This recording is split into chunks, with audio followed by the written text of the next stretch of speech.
Sure.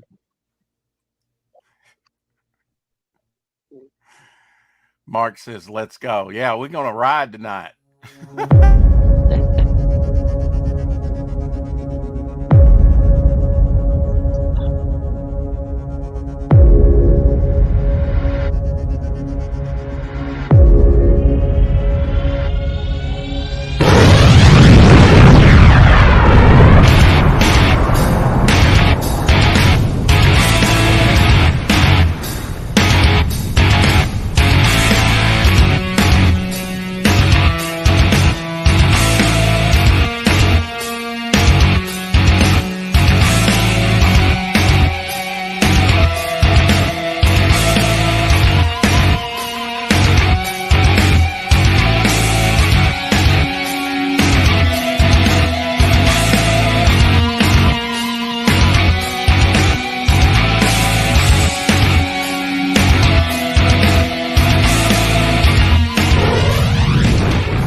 And we are here with Mark Largent. He's going to be chiming in here in a moment to tell us about his campaign, just how it's doing an update, and the creator Anthony of Venerella. Let's play the trailer. If people haven't seen Venerella, it's over on Indiegogo.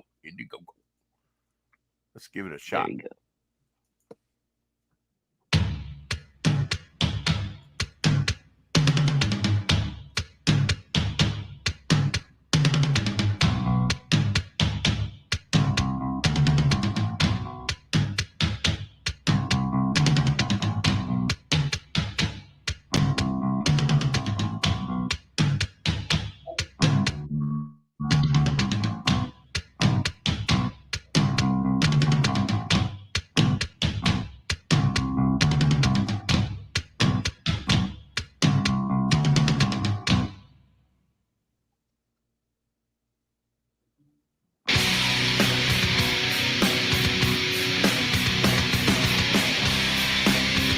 Like the music, man.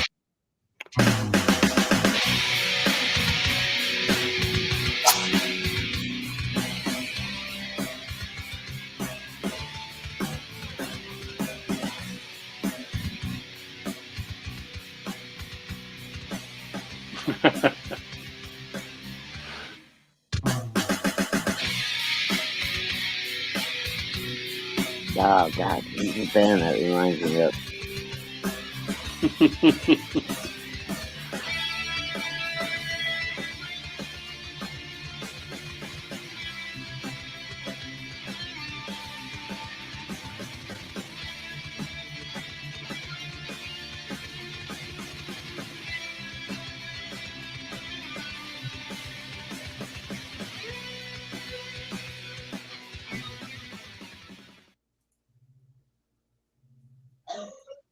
There we go. Nice. Yeah. Actually had a little bit of time to check out your Twitter, Anthony, and with that banner back there last night, if you didn't catch it, you might want to go over to Apex Comics After Dark. We interviewed Anthony last night, talked a little Venerella, and his campaign's getting close to closing out. Yeah. It's in the final hours, right? Yeah, I think it's about 12 hours. It'll be closed. You know, Indiegogo, they like to close out in the middle of the morning, in the middle of the night. So, yeah. I'm not going in demand because I made it a personal goal to ship the comic out the first week of December, and I'm actually, I think I have a page and a half or 2 pages to ink. And then I'm going to work on it this week and send to the printer, hopefully by, I don't know, maybe 8 days from now, get it back from the printer. I have trading cards working on too. And then I'll be shipping in December. So that's kind of the reason. That's the reason why I'm not going in demand. I kind of want to get, Indiegogo takes about 2 weeks to pay you or a week to pay you. So right. I want to get the money so I can bring it to the printer and get the job done. So. And people can have Venerella for Christmas, huh?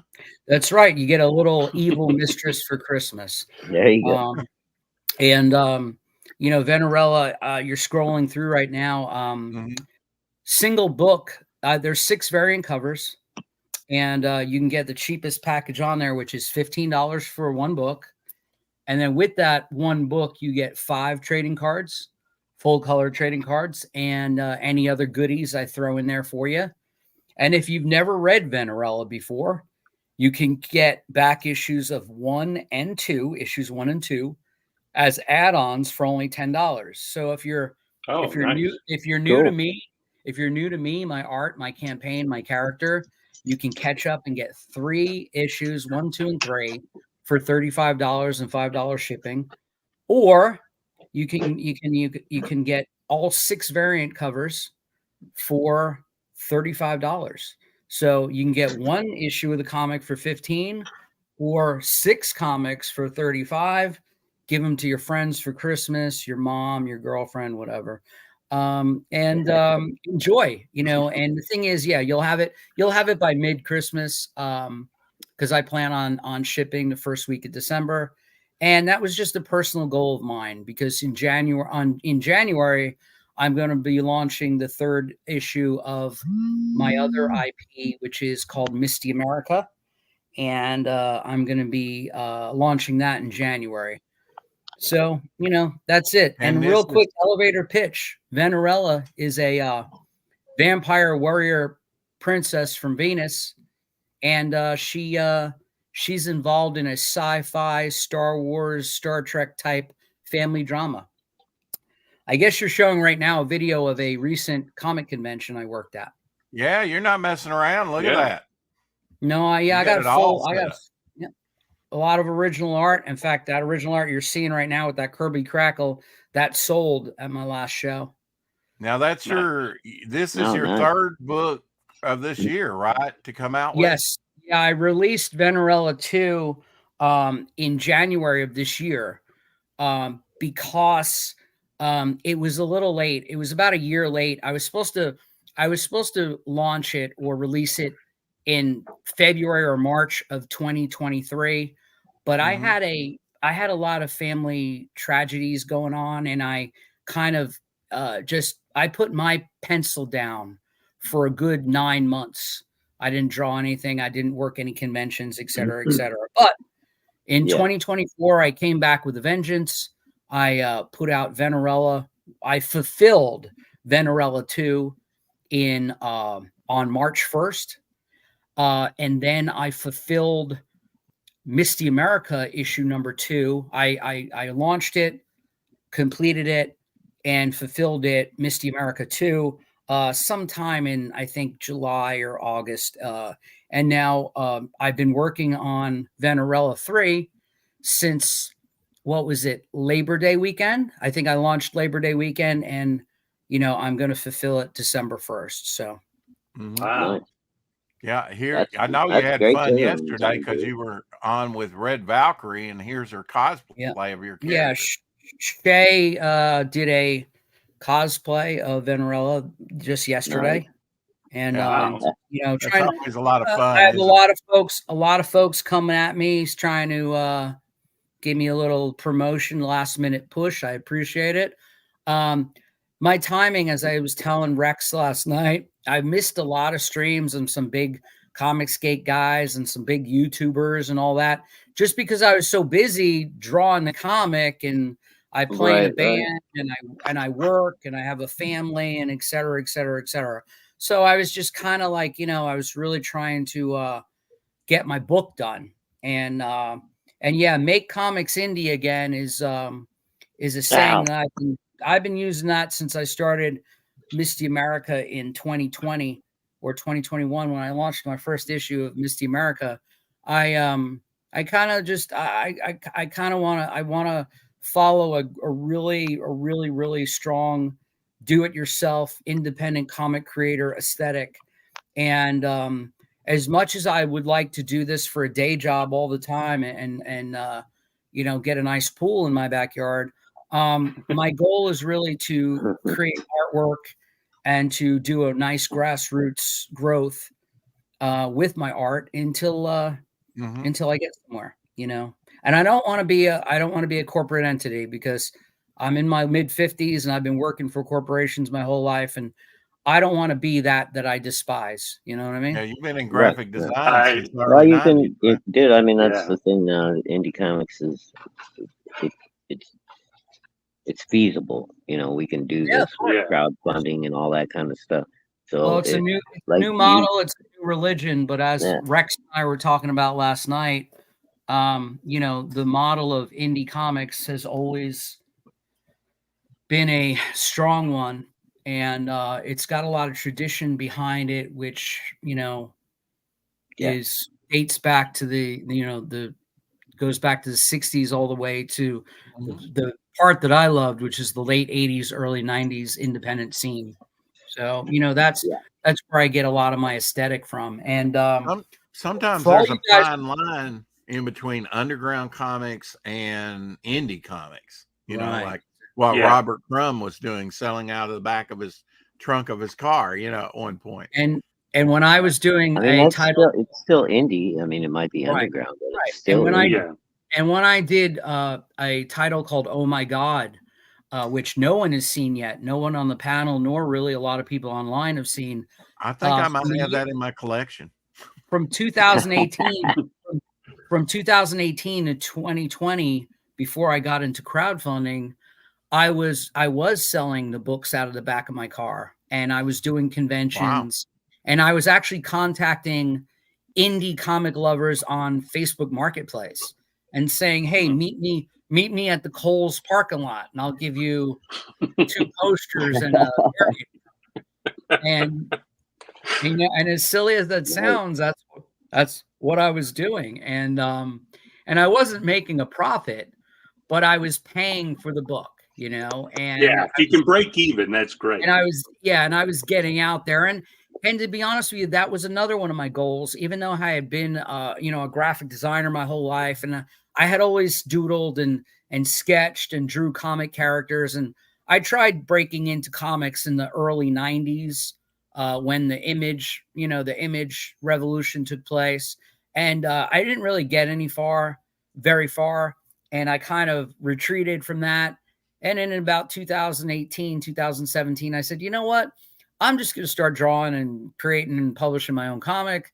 And I'm going to sell it out of the back of my car. And I'm going to do conventions and signings and see where it goes. And that's what I did. And then what it was is I didn't want to do any crowdfunding, even though I had seen it and heard about it.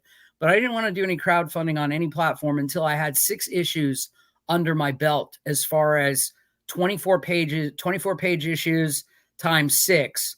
I wanted that, you know, that 200 pages of Bristol board done before I went into and, you know, and got serious and started promoting online.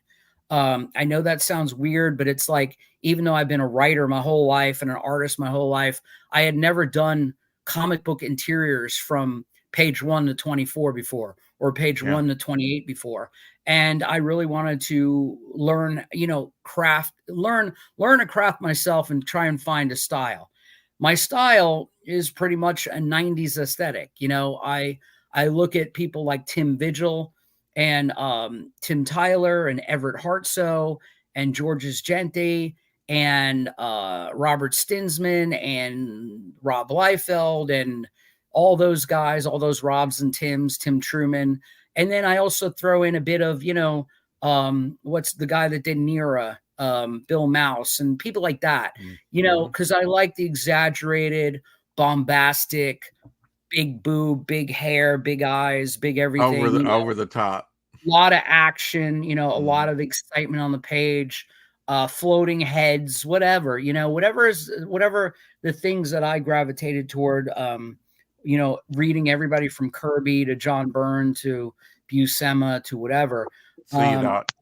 You know, that's the whole thing with me is, you know, I like what I like, and I kind of bring a bunch into my artwork. So, which as soon as you allow me to, I'm actually going to give you guys an actual Bristol board preview of Venerella 3 whenever you'd like, just so I can show off a bit of my style, because I don't think my online videos on my Indiegogo and stuff really, you know, does it justice. And I'm an analog kid. I do my final layout. I do my final layout and everything in Photoshop, of course, but everything that I do, on paper is India ink on paper. So, well, now you have a couple of pieces. I think this is one of the pieces that's yes, still it's available up right on in the front of campaign. me. Right in front of me. This piece right Oh, here. there you go. This is one of the covers of Venerella 3. As of right now, I had put up 8 or 9 pieces of original art since the campaign started. I have, I think, 3 pages left of original artwork. Now, this original piece is 11 by 17. It's India ink on Bristol board, and it is the actual cover. Not one line has been changed. This is the actual cover of issue number 3 of Venerella crowdfunding right now. I have this for sale. If you're a collector of original art, or if you like the style of my jib, well, then it's $150. You get this piece, this original art piece, one of one, signed by me, and it is the cover. And then you'll get 6 comic books and 5 trading cards, and probably a poster or 2 if I can fit it in the package To go with it. Yeah. Wow. Okay. Now you got a second piece there as For well, right? 150, Anthony? That's 150 crazy. out the door. 150. It's on. Wow. It's on Indiegogo right now. And then I have a Awesome. second cover, which this featuring some Kirby Crackle, and I'm gonna hopefully you can see it a little better. This is a Jim Lee X-Men homage, and it is actually the issue that Jim Lee drew where Rogue, as Venerella here, is fighting the Kree Skrull version of Captain Marvel or Ms. Marvel at the time. And that's a famous X-Men Jim Lee cover. And I just liked it because it had Kirby Crackle in it, which Jim Lee also kind of swiped in there. And again, that piece is also, I think it's 150. It's either 100 or 150. And again, you get an original piece of art, which is one of my covers. Those 2 are actual covers of the book. And then you get six comics, and you get a 5 trading cards. Yeah, it did. I'll always, anybody that buys original artwork from me, you can always, any of my customers, they always tell you, holy crap, Anthony threw in maybe another piece of original art, or a head sketch, or some prints, or some full color posters that I printed. Because I have an inventory of stuff to give. I know that's Yeah, motivated yeah, me yeah. before to back people like Jason Bascom, early on, because he was like, I've got old stuff and I'll throw it in extra probably. And he did, and I got some very early artwork from him, which was always a great incentive. More is always great, better. Yeah. Mark, can you drop your link in the chat for me, sir, for your current campaign as well? Sure. Okay. Actually, I can just do this one. Rex knows. I mean, I don't know about Mark and Anthony, but yeah, I used to be pretty big in a lot of the earlier CG auctions and stuff. Thank you, Mark. And man, everybody I've dealt with has been very generous, man. Even Archie Bear, like, he threw in like original layouts and sketch pages just because I bought, an original sketch from him. He just, I mean, most guys are happy to give you a little something extra, Yeah. Well, that sounds like a great deal for covers and coming with. Oh yeah, comics especially too, for the cover of a book, dude. Yeah, that's a great deal. This is some artwork from the book. You can get a sneak preview real quick. There's a panel from the book. Oh my. Here's the page, and these pages are not in order, so it's not spoiler. It's non-spoiler. And she's a red vampire from Venus. Safe for work, I'm not sure. And she's a red vampire from Venus. Correct? She's a warrior princess vampire from Venus. That's correct. Now, the thing about my book, you see a little Hulk Wolverine homage there. The thing about my book is that I don't, like, my vampires, they don't drink blood to live. They drink blood to get stronger and maybe get hornier or more, powered up, so to speak. Okay. Yeah. So if you can imagine that, blood A is horny like vampire is a strong blood. vampire. Blood is And- like and dangerous.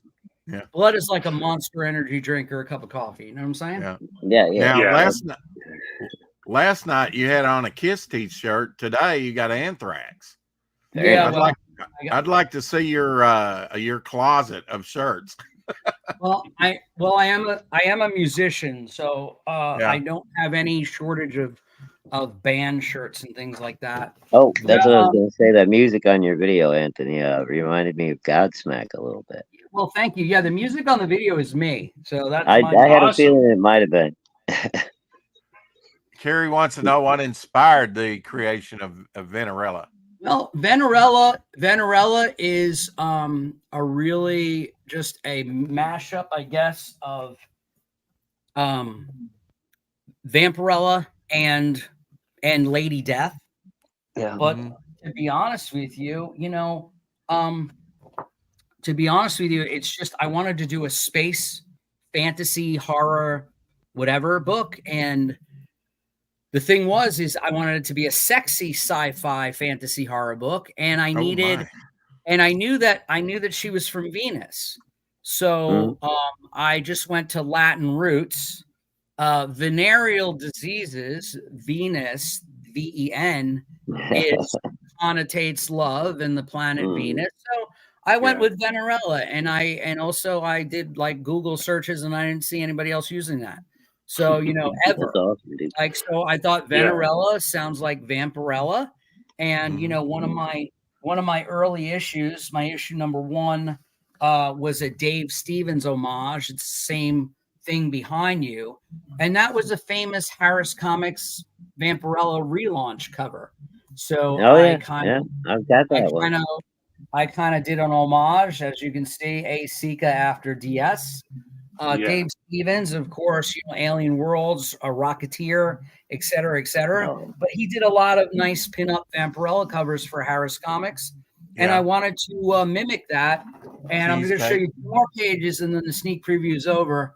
As you can see right here, they're visiting Venerella in her prison cell and handing her costume, which she decides to slip into here. So, but as you can see, and as you can see from these poses and type of artwork, I'm heavily influenced by a lot of cheesecakey image stuff or bad girl stuff.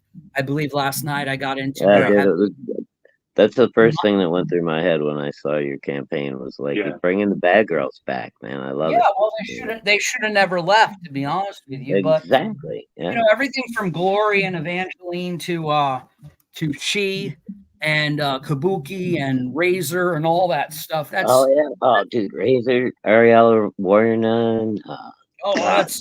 That's all my jam. So to answer Carrie, that's kind of what it was. And Carrie, I will tell you, Carrie, I do listen to music when creating. When I do Venerella, believe it or not, I listen to a lot of female fronted metal, whether it's Arch Enemy or Lacuna Coil or Ginger or things like that, because I like to hear an angry female besides my wife. And then believe it or not, when I do books like Misty America, I will listen to like the Andrew Sisters or some 40s jazz or something. Oh, really? Or Misty America, because she's a time traveler. In the 90s, when I did my 90s issue 1, it was in 1998. So I was listening to like No Doubt and Bush and Nirvana and whatever, or whatever else, and Soundgarden. And then when I did the new issue, which is my latest issue or my last issue, which was set in 1944, I was listening to some 40s jazz and big band stuff, Benny Goodman, Andrew Sisters, whatever, to get me in that World War II kind of vibe. And then the next issue, I might listen to Korn and 9 Inch Nails or Metallica or Anthrax. Yeah, that's crazy. Yeah. That's a mashup. Korn and Anthrax and stuff like that with Benny Goodman. Sure. Throwing Yeah. a few of those Yeah. Death Clock songs, just for the hell Yeah. of it. Oh, yeah. Anthony, So this is less of a question than more than just me being amazed. I'm in my mid-50s too, and you've done 3 books. You were in a band. Presumably, you're still doing your graphic design work and have a family. Where are you finding this energy? Because mine's Well, all I gone don't. away. That's why I'm trying the last minute to sell books, because the time that I don't have is to network and be on YouTube streams all the time. Although I have been, my timing this last issue was a bit off, but it's okay. My marketing, my advertising, creative design job. Ironically, I've been working since 1993 in that field, Wow. but just recently, in March of this year, March 18th to be exact, my job was eliminated from a company I worked for 15 years of my life. Oh boy. wow. Very How? corporate, very Oh, corporate damn. minded, and they're like, "Hey, we have AI and stuff now. We don't need you to do that anymore." I'm like, "Oh, Did, okay. Well, let's see." But did you get sat down with the 2 Bobs and they went, "Hey, Anthony, what exactly do you do?" yeah. Well, they know. Well, believe me, 2 weeks after they let me go, they know what I did. Yeah. Again, Oh, yeah, Yeah. for sure.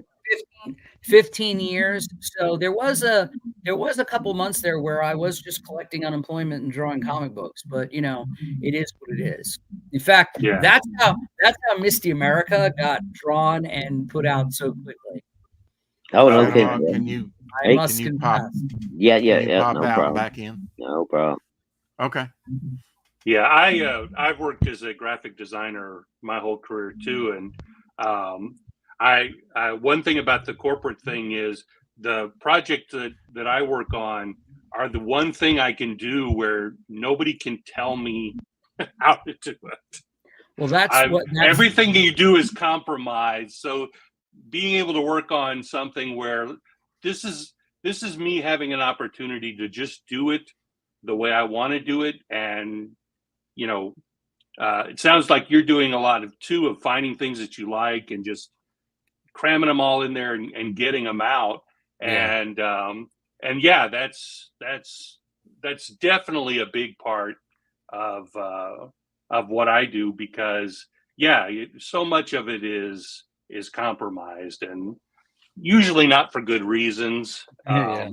You just, after a while, you stop being that having that much ownership in what you do. But I love being able to make something and it just be, hey, this is my aesthetic. If this isn't your bag, that's fine.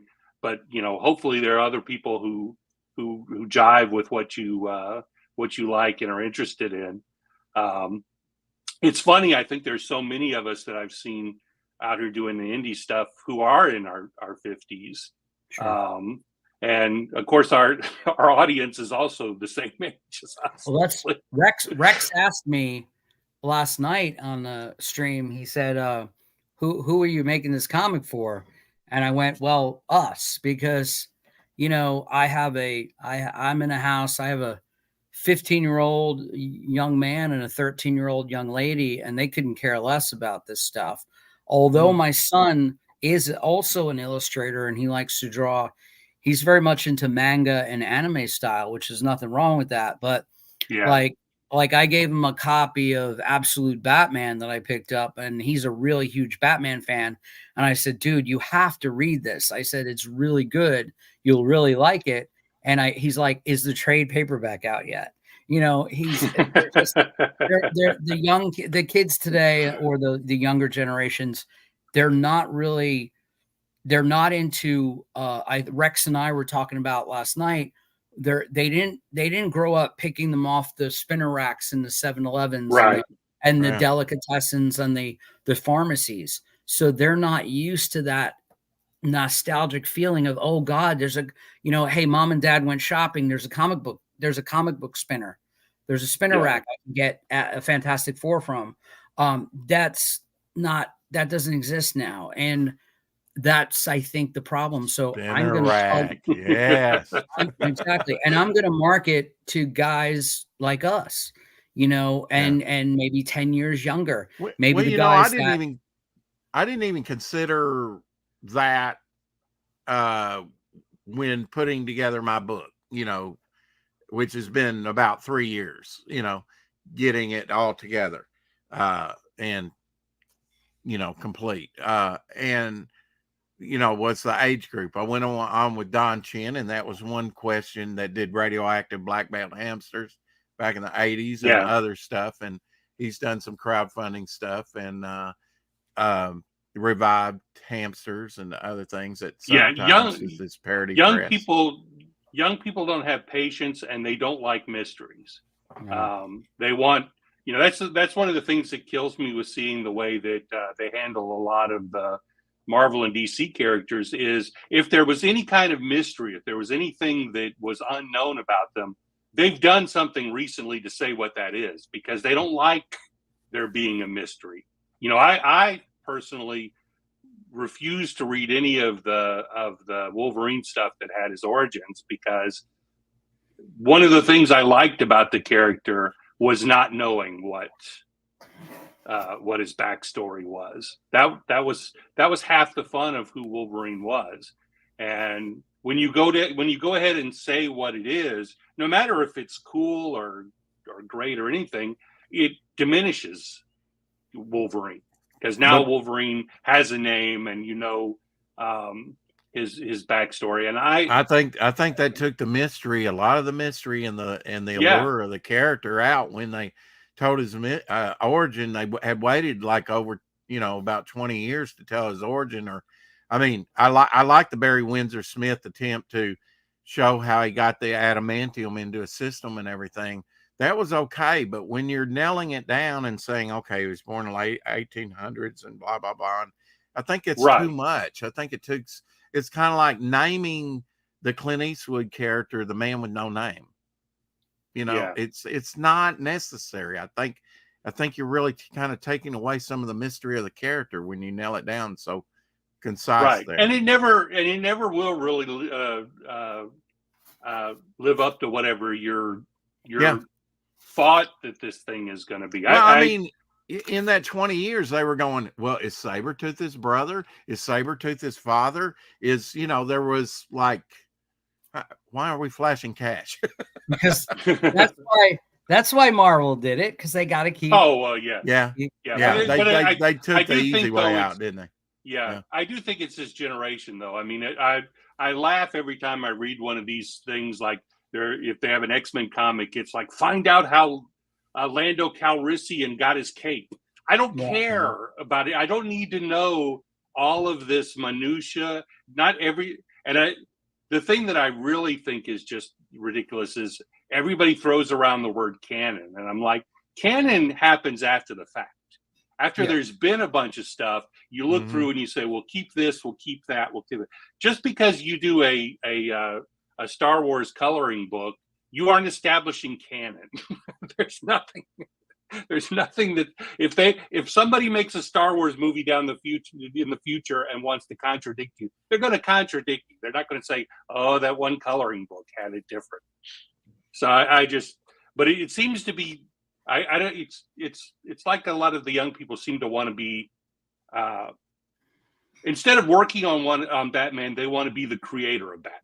Right. Somehow. Well, you know, you want to take like Len Wein is not responsible for any of that canon that came after for Wolverine. So, you know, that's Marvel or whoever wrote, you know, the new stories. A lot, and you know, it's about the families. It's a lot of legal stuff. And getting back to that money I flashed, it's about money, you know. Carrie, there are plenty of male vampires in my book too. Everyone on Venus, the entire species, civilization of Venus, are vampires. What do they feed off though on their planet? It doesn't matter because they don't need it to feed. It's a drug, you see. Okay. So when they're in combat, or whether they're fighting another species or another whatever, they're getting high off that blood from victims or enemy or maybe each other, so you see what I'm doing there. The blood is not for survival, it's for strength. Yeah. Mm-hmm. Interesting concept. I mean, you can do, you can go a long way with the interesting concept. It can Yeah, even. well, and anyway, to answer Carrie, Mhm. her whole family is vampires. She has a lover in the story who plays a big part. So there's a whole bunch of characters. Venerella just happens to be the vampire warrior princess from Venus, but there's also a king and a queen and a brother and an evil assistant, and it's like Game of Thrones on Venus with sex and violence and red skin. There's we might have even mentioned it last night. I can't remember, but I mean, it is like soap opera, when it's a sequential artwork, isn't it? My story is very much like soap opera because it's rooted in 90s vengeance tales like The Crow and Razor and all that, but it has to do with a family drama. It's not a spoiler because you find out in the first page. Venerella's mother was killed in a war, in like a colonial war between Mars and Venus and Earth. And she's taking vengeance out on some Earthlings in a not so great way. And she is definitely a bad girl. And she's definitely not, she's definitely an anti-hero. So, hey, Belmont Press. But what it is there's drama between her father and her brother and her lover who's missing and all that stuff. So it's about, hey, I kill you, you kill me, I kill you back, you kill me, sort of stuff. It's John Wick on Venus without a dog. Congratulations, Mark, on going over $2,200 on Star Trek: The Complete Collection. Sir. Look at that. Thanks. It's Can I see a trailer to this? Yeah. All right.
I don't know what to say, Mark.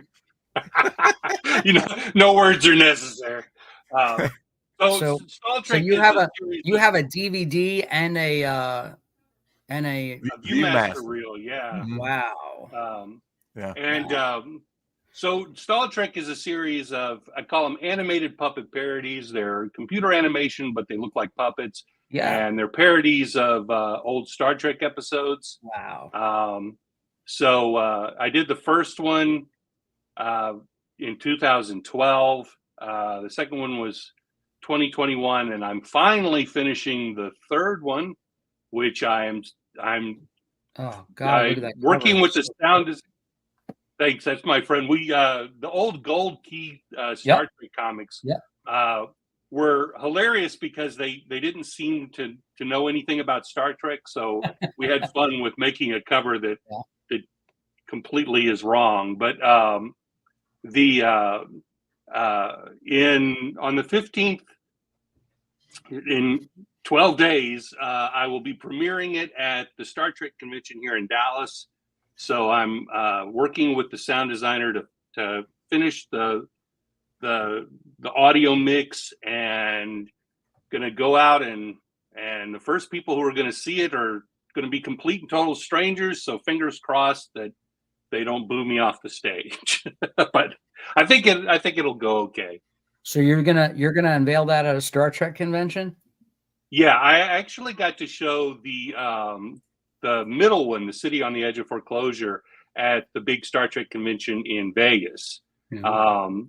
And it was just kind of a fluke. And then they announced that they were doing one here. And I thought, well, this is perfect. I don't have to travel. So it's a smaller convention, but yeah, so it's fun to be able. Doing a comedy. Uh, there's this thing where you make it, but it's really not complete until you hear people laughing. Sure. And so there's just a very cool thing to sit in an audience and hear people laugh where they're supposed to laugh, and so I freak out because I'm very introverted, and I'm convinced every single time that it's going to go terribly. With the last one, I decided to do enter it in a lot of film festivals, and I ended up getting into Kevin Smith had a Smod Castle Film Festival in New Jersey because he bought a movie theater, and so I got into the festival, went up there, and got to see it in an actual movie theater with a bunch of strangers, and that was just that. Well, I mean, you're clearly in a band, so you get on stage, so you know what it's like to have that response from an audience. Me, I'm mostly just sitting in front of my computer by myself, so I almost rarely have that kind of a thing. So yeah, that's exciting part. And then but this is it for this version of Star Trek. I think 3 is plenty, maybe more than enough. And so I'm that's why I've got you've this been working on Indiegogo. those since the 90s, right? Well, so A Mud Time originally was on like my Star Trek homepage in '96. Yeah, so it's been a long journey. And What does Paramount think about your parodies? Well, they don't. I don't get phone calls from them or anything, but they did. My very first A Mud Time, I did a Kickstarter in 2012 when Kickstarter was relatively new. And one of my backers was one of the vice presidents at Paramount. So I assume they looked it over to see if they. But it's parody. Parody right. is And the only reason I asked is because your likenesses are very dead on. You know, even Bones with his bags under his eyes and stuff. You know, right? But they're puppets. Nobody's going to mistake them for being the actual people. And to do the I can't even do this in my movies because my characters only have 3 fingers. They can't do the Vulcan salute, but and then I do the Mad Magazine thing. I give them all parody names, and what I'm specifically doing is, rather than telling new stories or some kind of thing like that, I'm picking out actual episodes and saying I'm doing a parody of this episode. So it's it falls definitely under it. Got a Grogu. Yeah, it's going to be my next book. It's going to be Goo. But yeah. So but the trick though.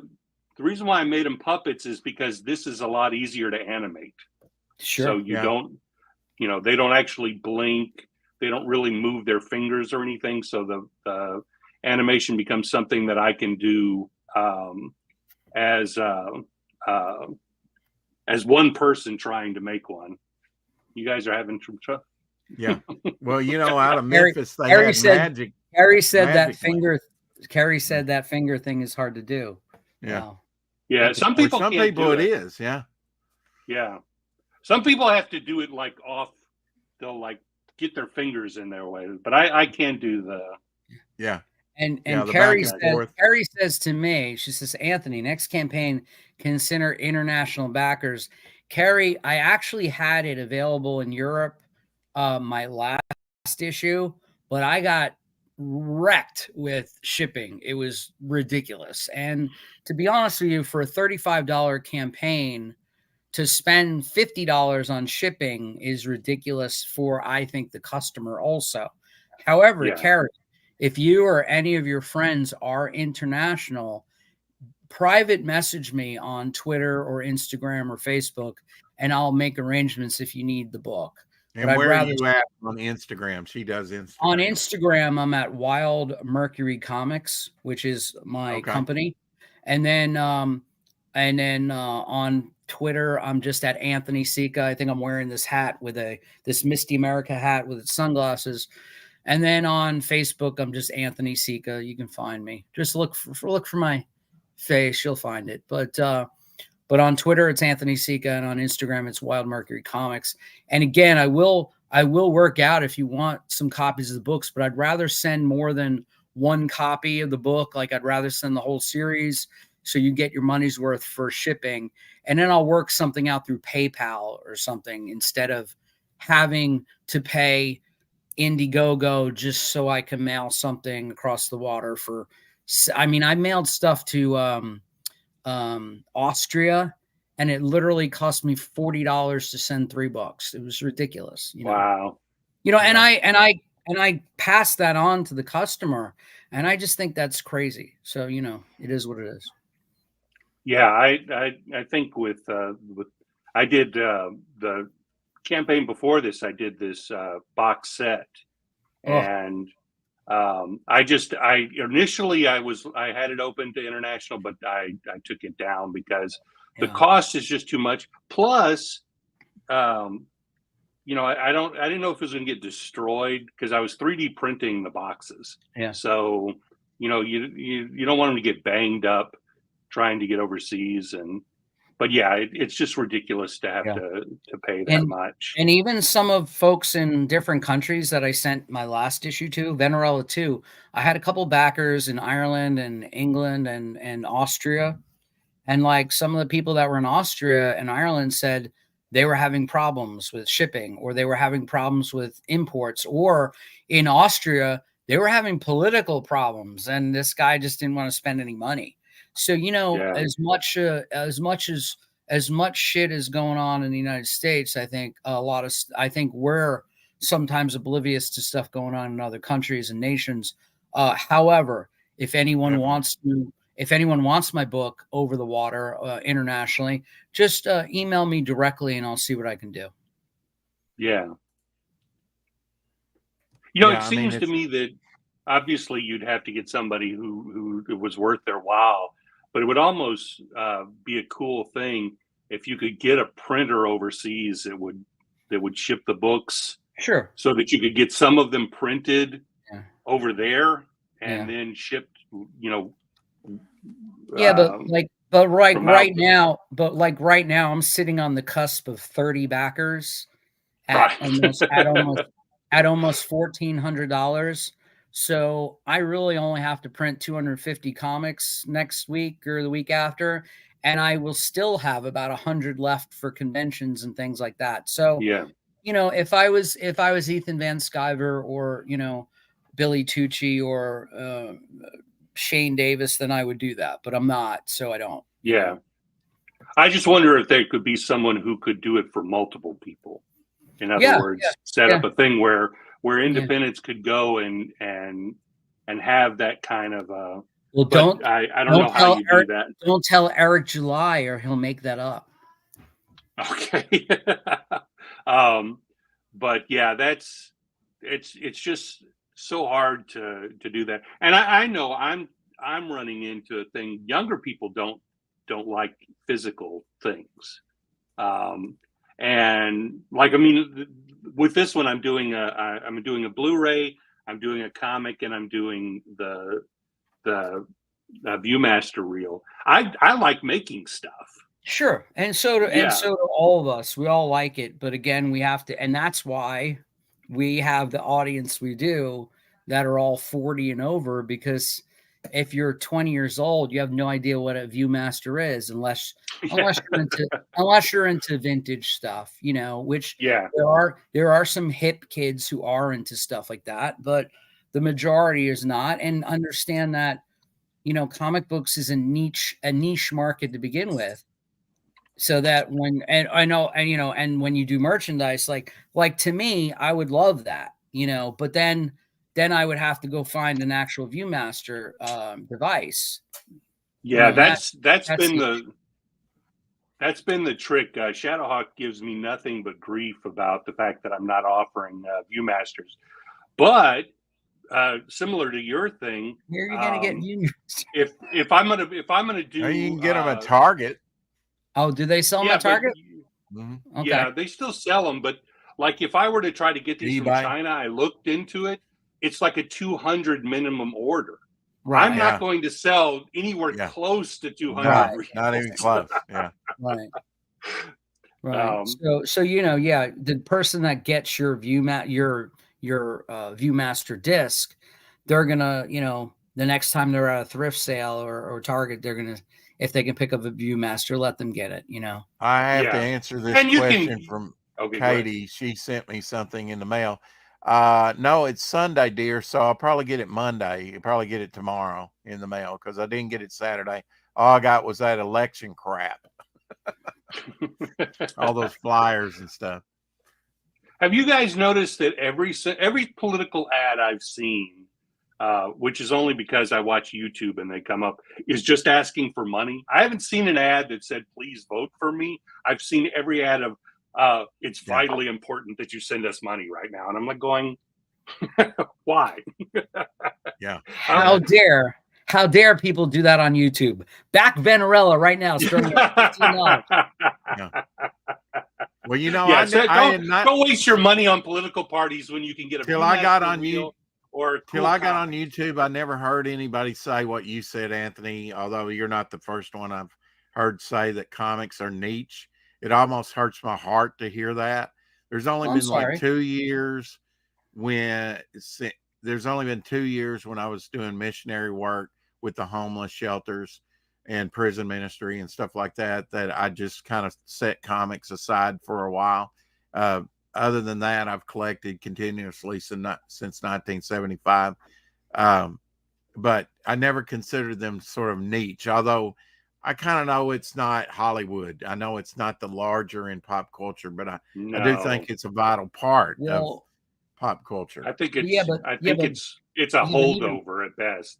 But even books are niche right now. Niche. I mean, I don't know why Mark comes on here and wants me to kick him off all the time.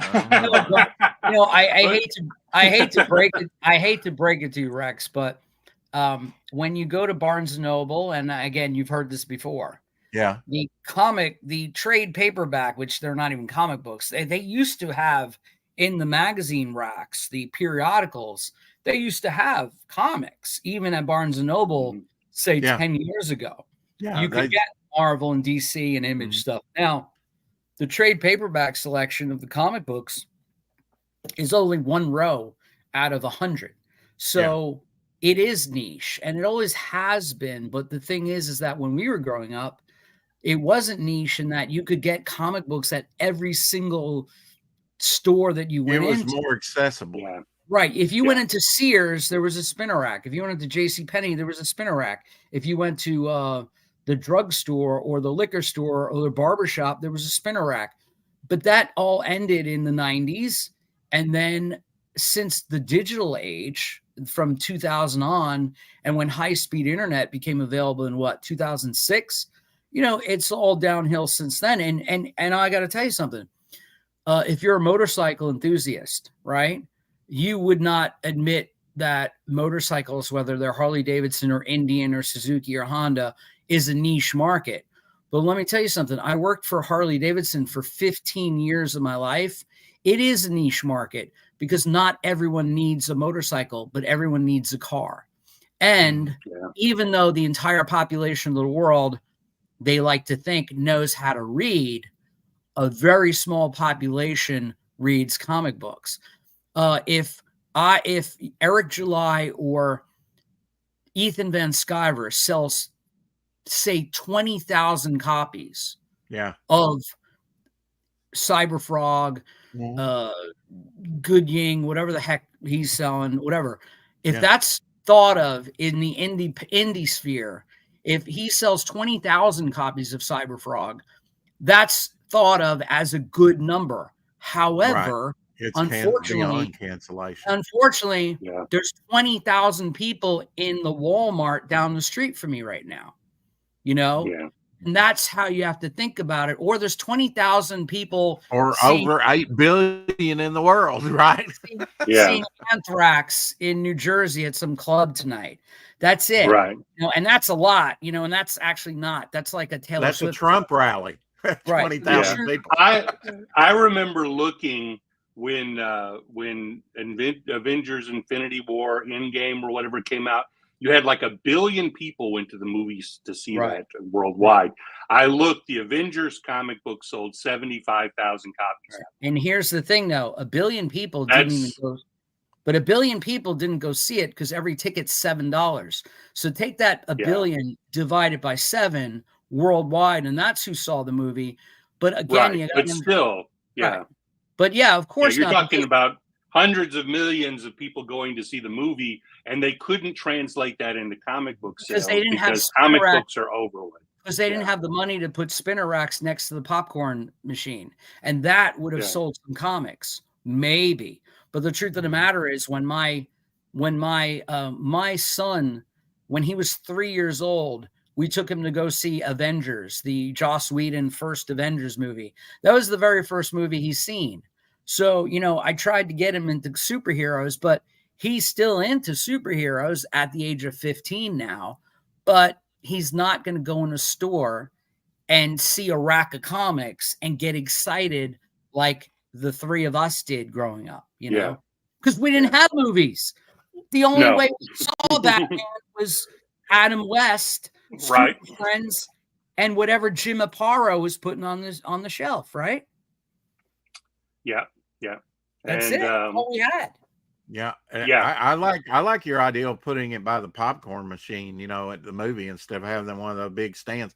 Hey, I imagine they could have sold comics at even above what you would, you know, above cover price. I mean, because people to my knowledge, Marvel didn't do a single comic adaptation of any of those Marvel movies, which that seems a no-brainer.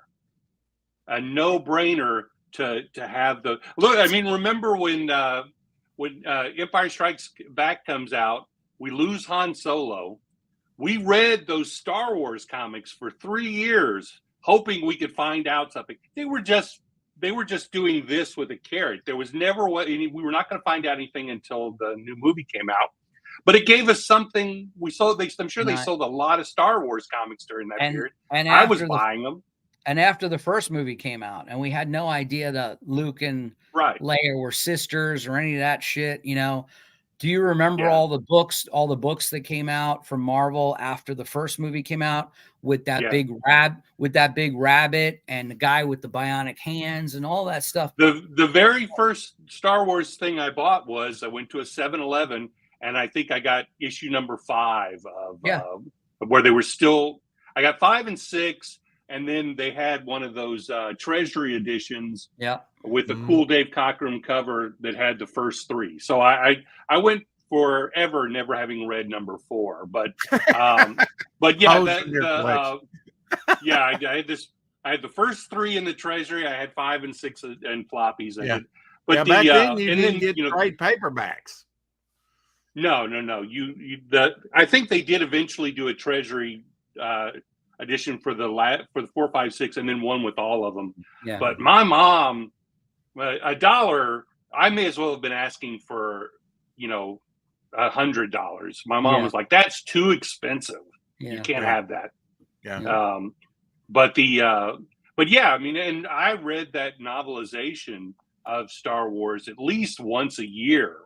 For probably a decade. I would read all of those over and over and over again. And but we couldn't watch the movie whenever we wanted to. That's right. There was no VHS, you know. No, and I don't think it came out on HBO or something until like maybe 83, Yeah, the mid 84, '80s. somewhere. Yeah, Yeah, like that. And probably then until Return of the Jedi went off the theaters is when it probably came right, out on HBO. Yeah. Now, right. is So this is this, we're talking story arcs here. Is the third issue of Venerella sort of the completion of the Oh story yeah. arc? Hey, oh yeah. yeah, Let's do full circle. Yes, issue number 3 is the final part of the first story arc of Venerella, which is why when I did this campaign, I wanted to make sure that you guys could get the new issue, and then you could get the back issues for just $10. So if you're totally unaware of my uninitiated. character, the story, whatever, you can have 1, 2, and 3 for Are $35 plus those some first trading cards. printings, or have you printed? No, they're all no first printings. Okay, First printing. They're all first Yeah. printing. I haven't reprinted any Venerella. I just have back stock because I was doing trade shows. I was doing conventions and signings. So yeah. I always have some What on. is your big draw to that? I mean, is it just to get you like the buzz of a convention? Is it that you like meeting other creators? Because I know you do that as well. You set up an awesome table. Obviously, you got your banner back there. Because this is where you talk about a niche market. This is where I'm making money at conventions. People buying Okay. Is selling original art. original art is what sells at conventions. Yeah. I could sell 30 copies of the comic for $5 a piece at a show, or I could sell 2 pieces of art and make twice that amount of money. So, Sure. and also if you saw from my table, even though I sold out of them, when you were flipping through my art book, you saw pictures of Rogue and Wolverine and Deadpool and stuff. Before a show, I will go to my drawing table and I will do maybe 5 to 10 11 by 17 commissions of regular licensed characters that I will sell at my booth, whether it's Wolverine or Rogue or, I already have my Venerella Misty America artwork. I already have 60 to 90 pages of that for sale. But if I can do other things, then that frees me up and actually makes more money. And I like meeting other creators. Like I think I told you, I shared a table with Tim Tyler, who is a outlaw comic legend. He used to work with Tim Vigil and stuff like that. Yeah. He's got like 5 or 6 different campaigns up on Fund My Comic right now. Yeah, he did a cover for me. This is the Tim Tyler cover Yeah. of Venerella #1. That. If you buy that as an add-on from my campaign right now, which it's available, it's signed. It's signed by Tim Tyler. Okay. So Nice. And Tim Tyler, of course, is a madman. He puts out collected editions of books. This is what you were talking about the other day, Rex. Deviljack, yeah. This is a collected edition. This is Bolt Action #3. He's a local guy, a friend of mine, and we work together at shows. I would like to do an outlaw comic signing with him sometime at some local shops, things like that. I'm a musician, an entertainer, a marketing guy. I like interacting with people almost more than doing the work because I get to sell a bit of my personality and not just my product. But I also, and that's the whole reason why, I don't have gangbuster numbers on my thing is because even though that's kind of my forte, I have been so busy. I'm too busy to network with a lot of folks. So, that's what it is. I mean, I met Rex for the first time online last night. He's like, "Where are you on Twitter?" I said, "We already follow each other, by the way." Yeah. And that's it. So, and then I'm on tonight, and I really appreciate it. I like finding like-minded comic lovers. And I told Rex last night, I said, "Hey, I'm not a collector. I'm a reader and a comic book lover. I love to read the books. I love the artwork. And I'm not slabbing anything. I'm buying to read them. Yeah. And I'm, like that spinner rack.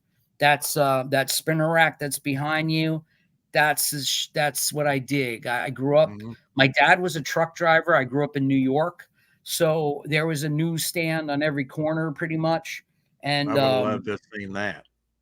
and there were comics galore, and most of my Yeah. collection from then, they were just piles under my bed or in the closet or whatever. Because, to all those kids watching, we didn't have bags and boards. We had, Right. No, I just we had, stacked them up. Yeah. we had stacks, After I got and, so neat, Yeah. my mother took detergent boxes and cut them at a slant, and I would put them in that, which was well, that's Oh, awesome. that's not the pretty best. cool. Yeah. That's Yeah. awesome. Yeah. Yeah. So, And I got and up to even about I was 11 boxes, and then she's like, "Oh, I saw this mail order ad for boards and bags," and never ordered enough, to keep Yeah. up. I was going to ask you, Anthony, where is local for you? What are these shows you're going to? well, I'm in the Daytona Beach area. Okay. So, Florida. in Florida, and I'm sorry, Florida, and we have a big show. We have a 2-day show called the Daytona Beach Comic Convention, and then we have a big show called the DeLand Comic Book Convention, and then sometimes we do the Titusville or Sanford, which those are all places in between, say, St. Augustine, Daytona, and Orlando. So, Okay. and I haven't done MegaCon yet, but I hope to in the future. But when I got into this crowdfunding is the same time that COVID started. So that put a little weirdness going on with Yeah. conventions like that. But and I do signings. Believe it or not, I'm in the Daytona area, and there's like 3 or 4 local comic shops here.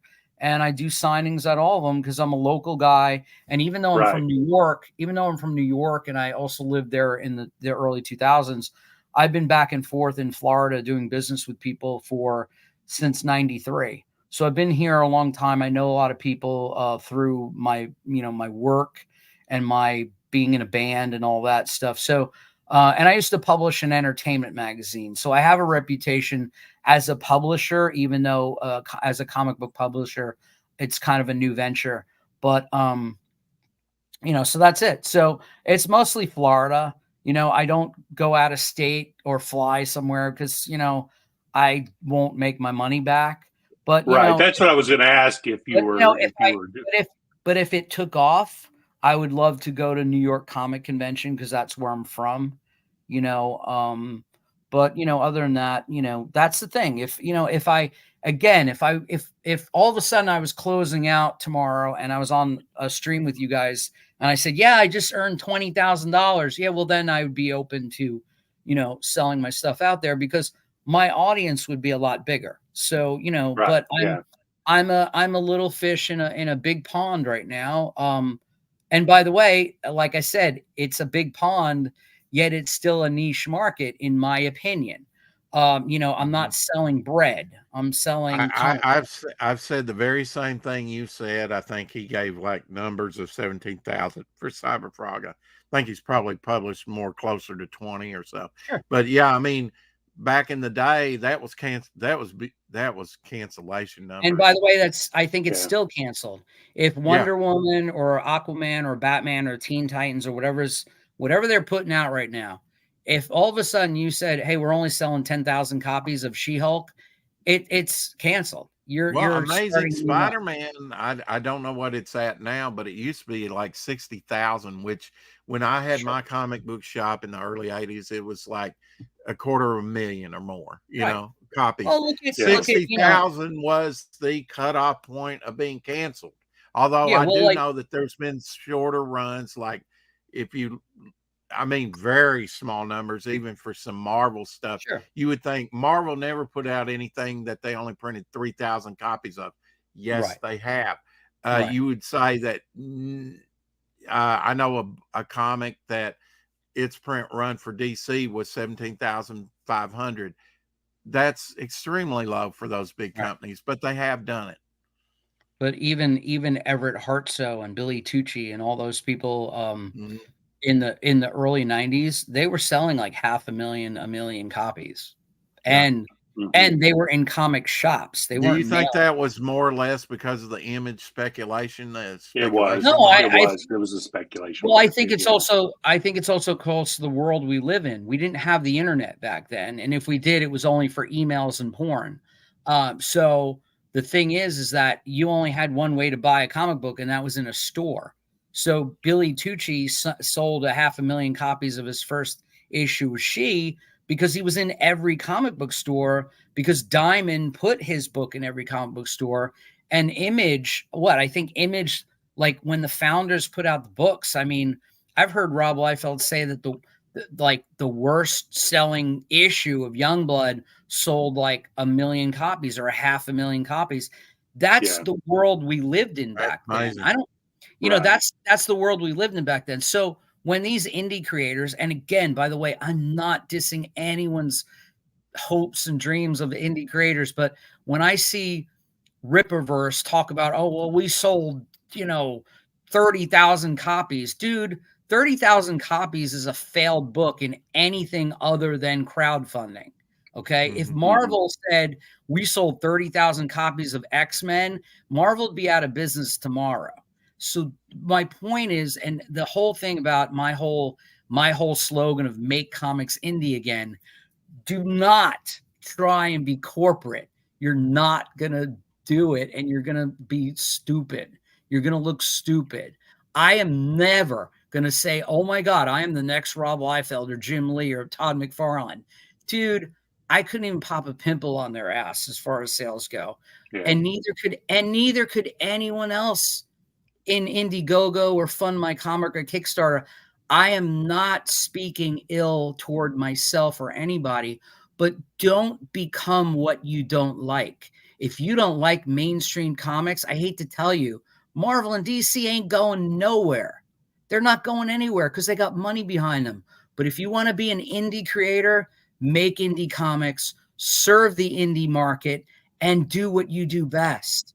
Do not try and be a Stan Lee. Do not try and be Jack Kirby. Do not try and be Steve Ditko.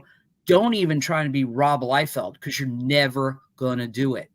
They have 30 plus years of fan base, audience, and 8 million guys my age and your guys' age that have X-Men 1 and X-Force and New Mutants 98 and Frank Miller's Dark Knight and everything else. That's what built what we're doing. However, this new model of crowdfunding or direct to customer, we have to make it our own and be happy with the audience we have, because you're never going to sell 5 million copies of anything ever again. Well, so in 94, you're incredible, Mark. Again. I don't even see your lips. Mark, you became one of your puppets just then. Yes, I'm turning into a cartoon. In 94, me and a friend self-published a couple of issues of a comic. This is before the distribution disaster that left us with only Diamond. So there were still multiple distributors. We went with Capital and Diamond because they were the two biggest. But if we hadn't done color was our big mistake. We would have done okay selling like 1,200 copies. But unfortunately, we chose color, and there was a 10,000 copy minimum. We went with Brenner Publishing, Brenner Printers, because we heard they printed comic books, and we worked out a deal with them where they let us do the 2 issues, so with 5,000 of one and 5,000 of the other, so that we could get past that. But that's still 5,000 comics as independent comics. We were not going to get rid of those. Sure. But if we had just done black and white, 1,100 of them would have probably kept us going. But again, there was basically, that was the route. You could basically talk to a distributor, say, hey, here's the book, show them what it is you're doing. it was rare for them to say no at that point because the black and white indie thing had happened. And it wasn't the case when it was down to just Diamond. Diamond suddenly Marvel and DC were saying, look, we don't want our stuff hidden amongst all this junk. So it became harder to get into Diamond after that. But for there, you could just do it, and then your books were in the things. Oh, did you do one during the time too? Oh yeah, Pied Piper New Comics. Humans. I've got some of the New Humans. Yeah, This is Ron Lim. Ron Lim. Okay. Yeah. Okay. All black and white. Available in any dollar bin you find in the world. Yeah. But you know what? See this stuff? This is I'd stuff buy I that love. for $1. I love. Yeah. Love this late 80s indie black and white comics scene. Yeah. I do too. Yeah. Cadillac and Dinosaurs. Cadillacs and Dinosaurs. Yeah. Mm-hmm. Yeah. Who was the publisher on that, Anthony? That was Epic. So that's a little almost major, but but I mean, come on. I mean, look, you got Comico, Epic is Marvel, Morningstar Special, Comico. Comico. I'm sorry, and I think what's his face did this. This is Bill Willingham, by the way. Yeah, right. That did Bill the Willingham Elementals back then. Look at this. Yeah. This is Hot Shots comics. Gods for Hire. I've got some of that. Yeah. Then we got all this stuff advertised on the back. Chrome. Yeah, I've got some Chrome. Yeah. Our tastes run the same, Anthony. Mm-hmm. Love that black and white stuff. Yeah. Scorpio Rose. That's Don't Tell Me, Marshall Rogers. Yep. Former Batman artist. Yeah. Rest in peace, Marshall Rogers. Yeah. And of course, one of my favorites, whether it was Valkyrie or whatever, you got Airboy with the Heap or Skywolf or this is just stuff at my disposal right here, but I mean, we went on last night, we waxed poetic about Faust, the original, and like Shadowhawk talks in his last chat, he was talking about Tucci and Polito.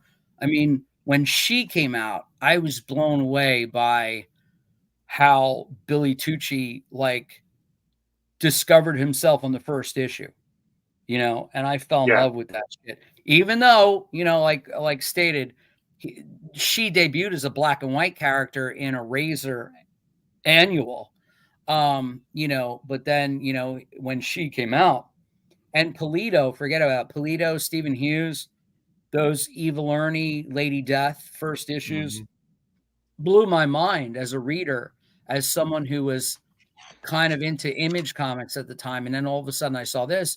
But like I stated too, Strangers in Paradise, Teenage Mutant Ninja Turtles, Love and Rockets. I was all into all those indie black and white comics that were coming out, because also I felt like I could do them, which is why I do black and white interiors now. It's not because I'm trying to save money. I just want that early 90s, late 80s aesthetic, Yeah.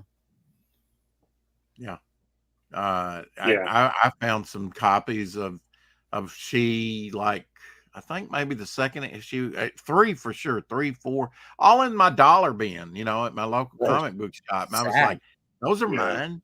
And they're in great shape, I guess they were just not moving.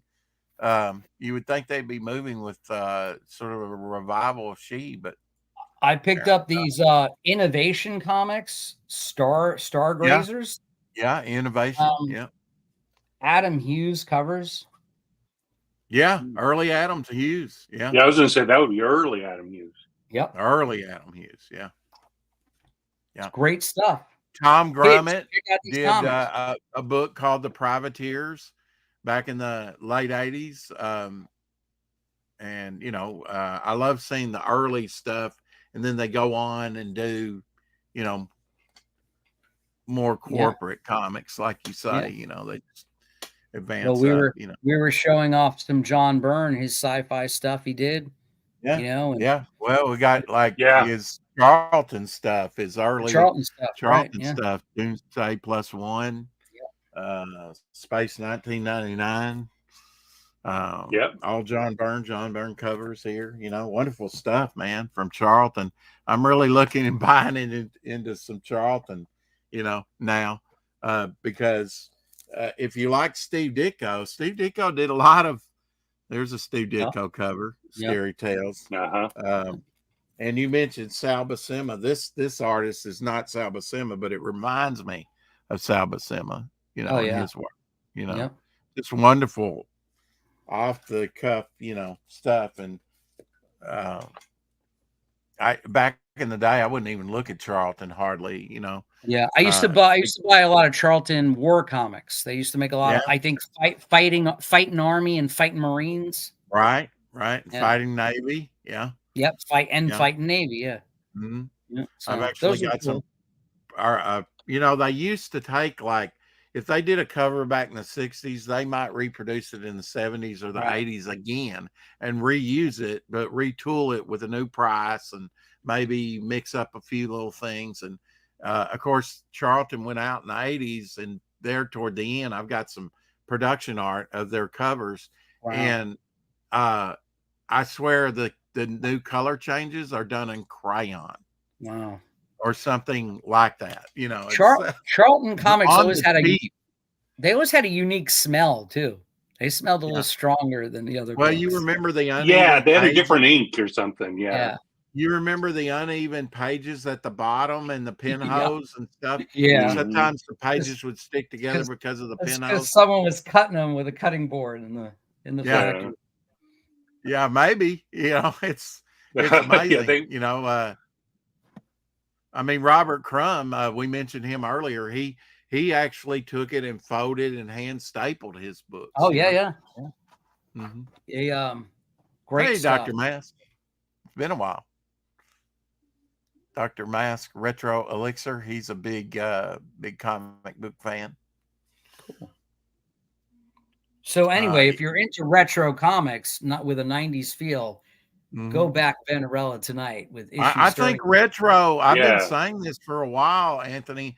I think retro, with a lot of the public domain, a lot of the properties coming up, that are going to be public domain and things, I think retro's on the way back in a way. And in fact, if retro is done in a way like Rocketeer, something like that, or what was it, Captain something, the movie, you help me out, Mark, that had Judd in there.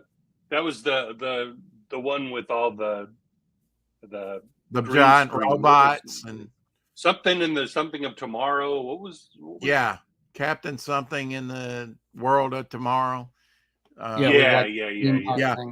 Again, if you go retro, I just think it's going to be, I look at these, I don't know if you've seen the AI things that they have on YouTube, Anthony, but of like Star Wars in 1950s, or those are cool with all the scratch marks and it looks like film and stuff.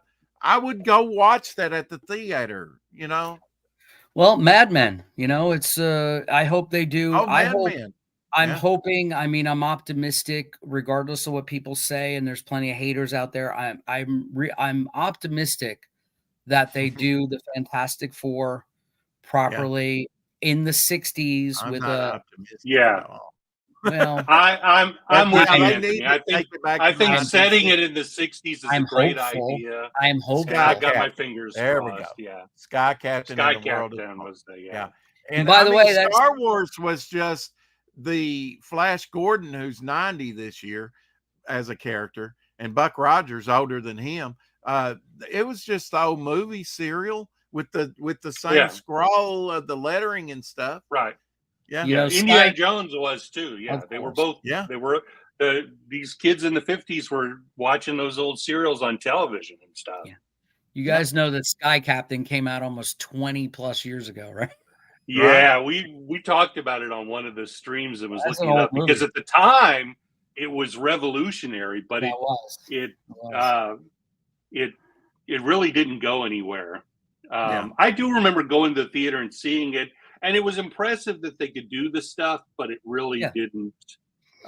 It still felt like they were standing in small rooms, even though you had this vista behind them. It still felt like they were running around in front of a screen.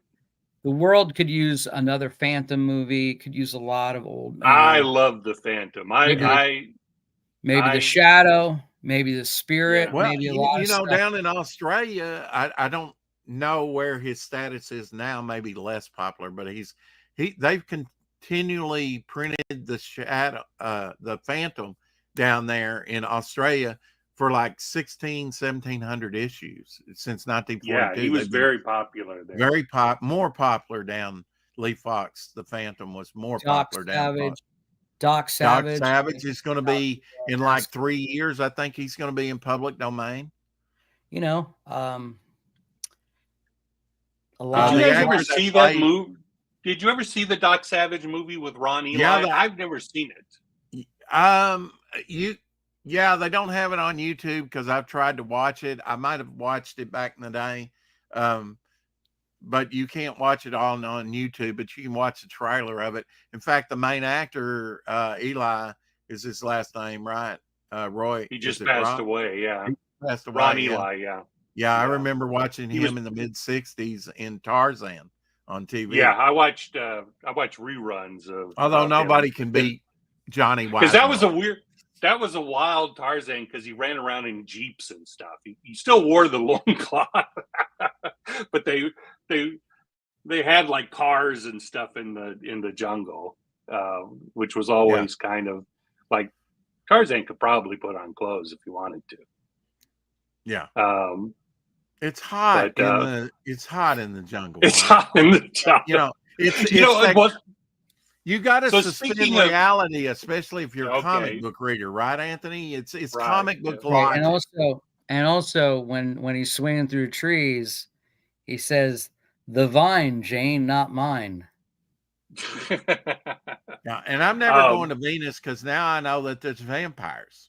Everybody there's a vampire, and I don't want to get a vampire horny by sucking my. Who knew? Who knew? Who knew? I mean, yeah. In this story arc, do we get like the Mars Earth, or is it alluded to? Yeah, no. In issue 1, she has an unfortunate meeting with some humans, Earthlings on a space station, and then horny. Yeah, she's a little horny, but she winds up being a little killer, if you know what I mean. Yeah. I mean, it's kind of like the Alien model, right? You're trapped on a space station. Where can you go? No, you know what? Here's the deal. They find her. I'll show you. When the space station sees her, they lock her in the airlock, and here she is floating around, just like Jane Fonda did in Barbarella. Yeah. Uh-huh. I think they're remaking Barbarella into a movie. Her clothes. They are. She's kind of in a state of undress, and these guys have been on a ship too long. Okay. And then in the very next scene, I'll skip ahead. She's kind of licking her lips with their blood. So, right? So, long story short, maybe she lost a little her temper or control a bit. And that's why she's on trial in the 3rd issue at Mars, at a Mars station. She's been brought to fight for her life, kind of like Gladiator style. And I don't know. I was influenced by the couple of issues of the Fantastic Four where Ben Grimm gets put on that world and he's got to fight, kind of like in Thor Ragnarok, where it's that sort of thing. So that was after Secret Wars, right? Where he got left on. Wasn't that no. I'm talking about Stan Lee, Jack Kirby, where he was on some mafia world, and they had him in like a fight club or something. It was kind of like had a 20s Gorgon or Corgon or something. I don't know. Yeah. Yeah. Anyway, so I had that in my head, but then I also have like it's like Battlestar Galactica. She's on trial. She's got to fight for her life, kind of thing. I don't know. It's just me wanting to do just me doing cool fight scenes. Did you like the remake of Battlestar Galactica? Yes, I did.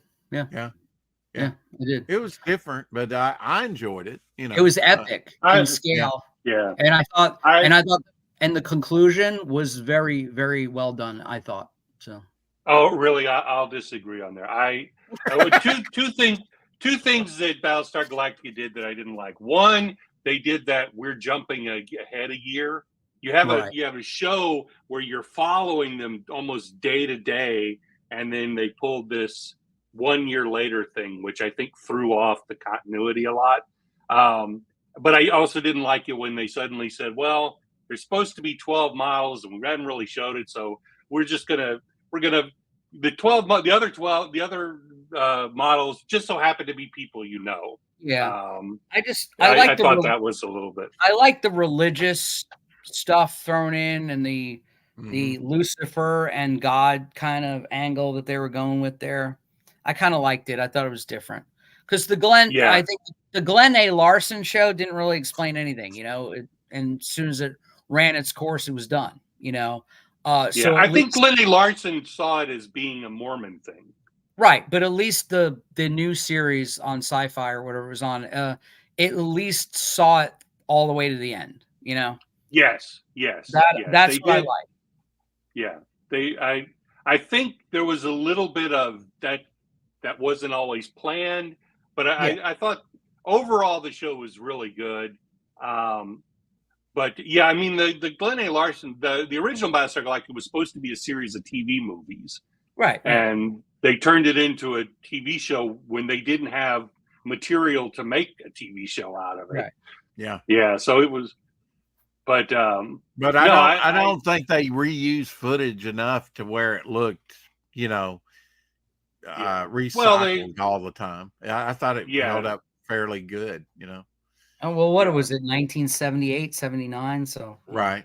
Yeah, it was 78. Yeah. They probably captured some of the business that Star Wars did. They captured that's exactly what they did. I sure had a whole bunch of Colonial Vipers and Cyclone ships in my toy collection, let me tell you.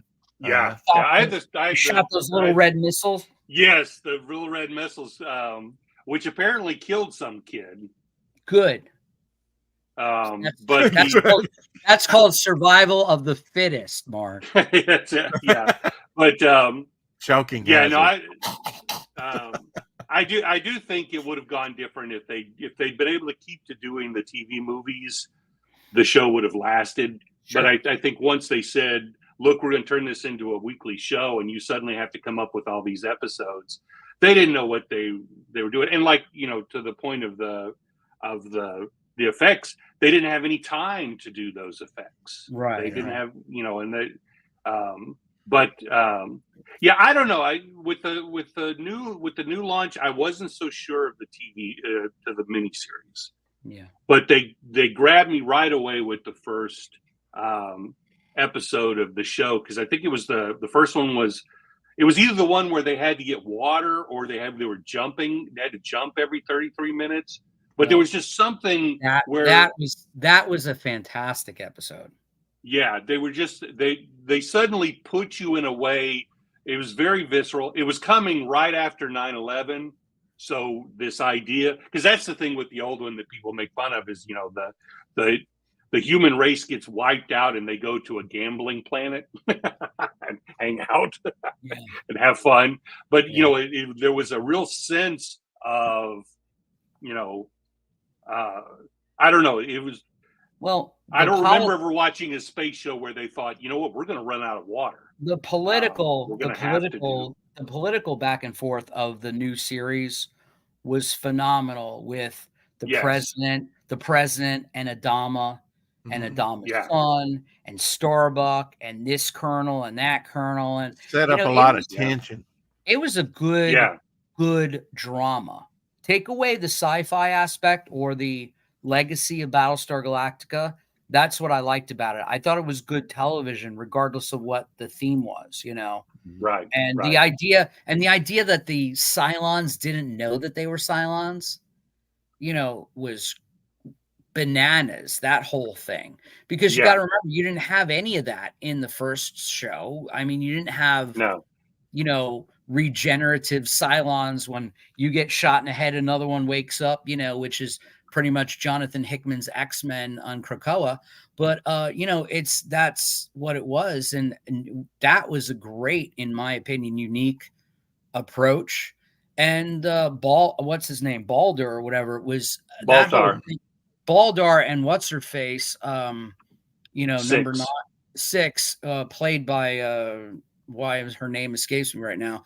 That was incredible, sexy TV, you know. So what, you know, and again, it's nice that they use that, you know, because it wasn't so politically correct, even though it was after 9/11. We still had a lot of tension and sexiness and drama going on in Battlestar Galactica. And again, not to be like a girl, but you know what? You put soap opera elements into a masculine formula and you got good television. Sorry, it is what it is, you know? Yeah. Well, they had a lot of, there was a lot of thinking about things through a lens that, that I think a lot of other sci-fi shows didn't do. A lot of sci-fi shows would just do allegory, where they'd say, well, we're gonna talk about this Earth thing. We're going to change around the names and say it's on an alien planet. They took on issues and said, look, we can't think of these issues based on the way they are on Earth now. We have to look at them through their lens. Like, and you know, they did an episode where they made abortion illegal because they had to continue the species. Right. You know, you couldn't have. That's true. The president declared that to keep that birthright up, that we were as a right.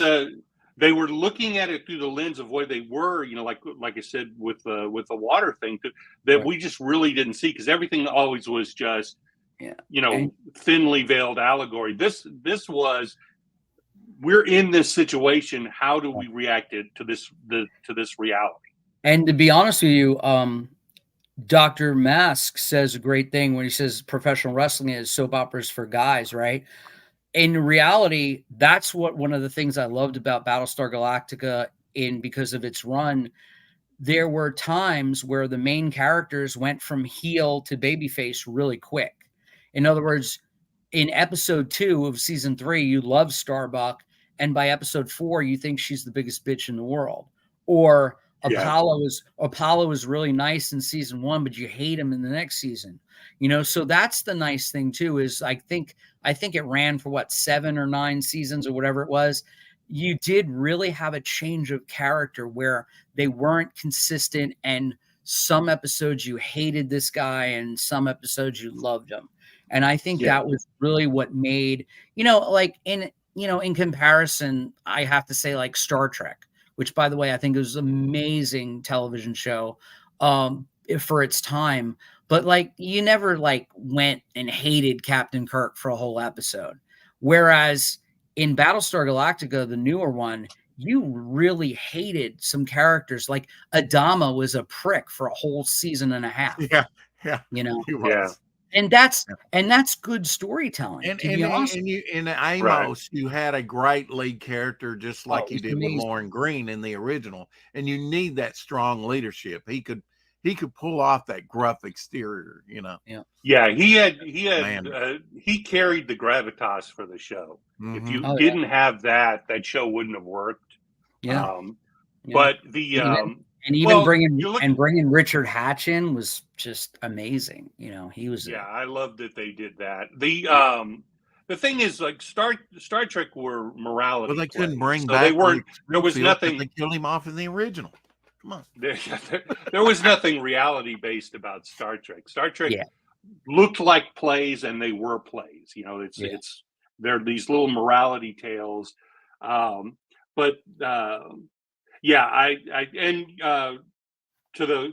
the Star Trek connection was that Ron Moore didn't like how they were doing Voyager.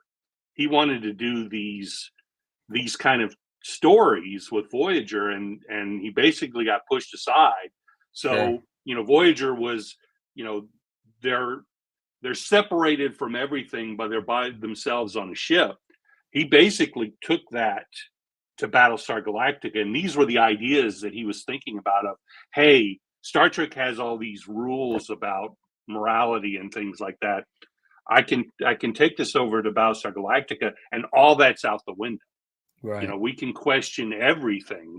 Nobody has to be noble or good. People can be selfish. People can make decisions based on themselves rather than it be, this is ethical or whatever.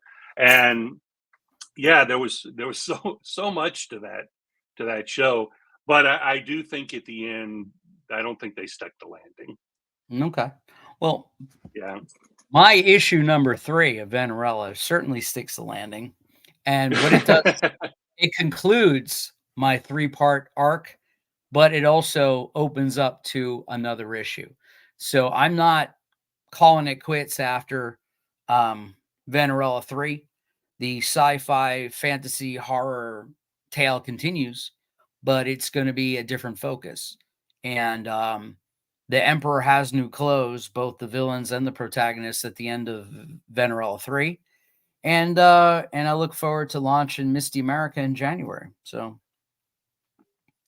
and So Anthony, are you gonna have what's your thoughts about next year? I mean, you did 3 books this year. That's kind of I'll do, yeah, it's daunting. gonna be 3 books every year till I die. Okay. That's what it's about with me. Unless in January I start upping my ante and maybe get on some bigger high profile shows. Not that yours is not fantastic, because I love talking to you guys, but I was telling Rex the other day, I mean, I was invited on so many shows that Ethan was on or John Malin was on, and to be honest with you, I kind of just missed my messages in my Twitter X message box, because I was working, or, sometimes on the weekend, my band is, I play in a cover band called Halo Violation, and we play out a lot, and we play 4-hour shows, and I don't get home until 3 a.m. And to be honest with you, I'm not looking at my messages on Twitter or Instagram or anything. So I miss opportunities every now and then, but that's okay, because maybe I'm not ready for that kind of exposure or that YouTube clout, what they call it. But the truth of the matter is if I could do a little less of plan of my day job and devote more devote more time to making comics, maybe I'll put 4 out a year. So, it is what it is. If I could put 1 out every quarter, that would make me really happy. But realistically, 3 books a year is what I'm after. And to be honest with you, a funny thing is, there's a storyline that appeared in Venerella. Venerella is on Mars, right? And the Earth colonized Mars after the Earth went to shit in my tale. And believe it or not, on Mars, there's a little 5-story thing that I included in Venerella 2 with a character from Venerella, and it's called Martian Law. And it's like Judge Dredd on Mars, because what happened is almost like Battlestar Galactica. When we jumped ship from Earth and we went to Mars, we really didn't have a government. So it's kind of like a police state on Mars. And that's kind of another comic that I have planned to maybe do, And let me tell you why I like doing space stories set in sci-fi and space. Because when you do space stories or cosmic stories, you don't have to worry about drawing Camaros and Buicks and skyscrapers. Yeah.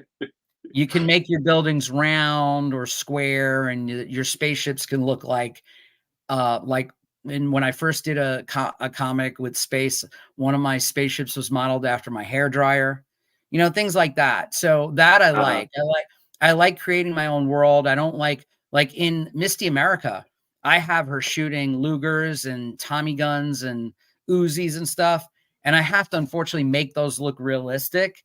And I'd rather make my Mars and Venus guns just look like Rob Liefeld guns, where they're just big toilet holes, so that sort of thing.